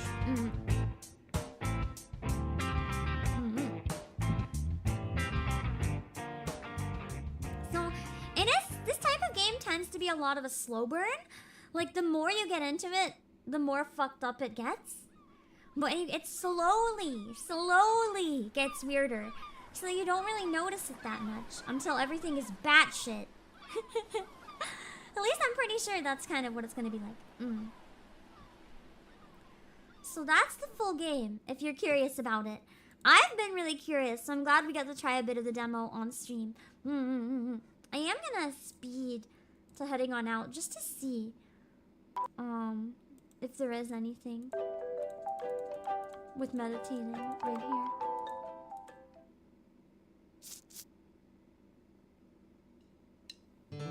I don't think I can right now. No, I can't meditate right now. I have to say goodbye to too many people in this run. Okay. So, that's gonna be it for now because I have another stream in 40 minutes and I really gotta cook some food beforehand. But hopefully you guys enjoyed the little showcase. You got to learn a bit about it.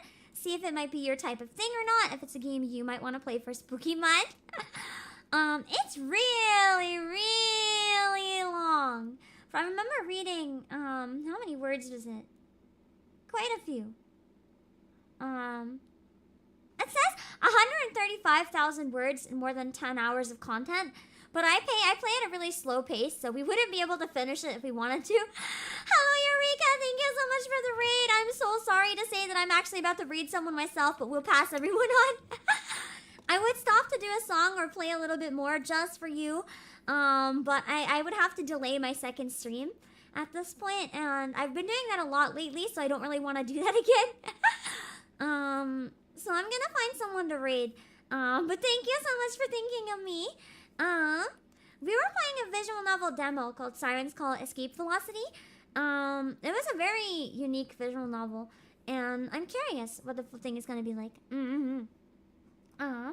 I'm gonna go find someone to raid, but if you came in with the raid, thank you so much. If you want to see more of my stuff in the future, I do a lot of visual novels, music stuff, Nikkei. I know that Eureka does a lot of Nikkei as well. So if you want to check out my other stuff, make sure to subscribe, and then you'll know when I come live next time. Thank you so much. I'm gonna put on my ending screen, and then I will get ready for the next stream. Thank you. I will just raid my waiting screen. So I'm not gonna talk about who I'm raiding. We'll just get there eventually. Okay, I'm gonna raid.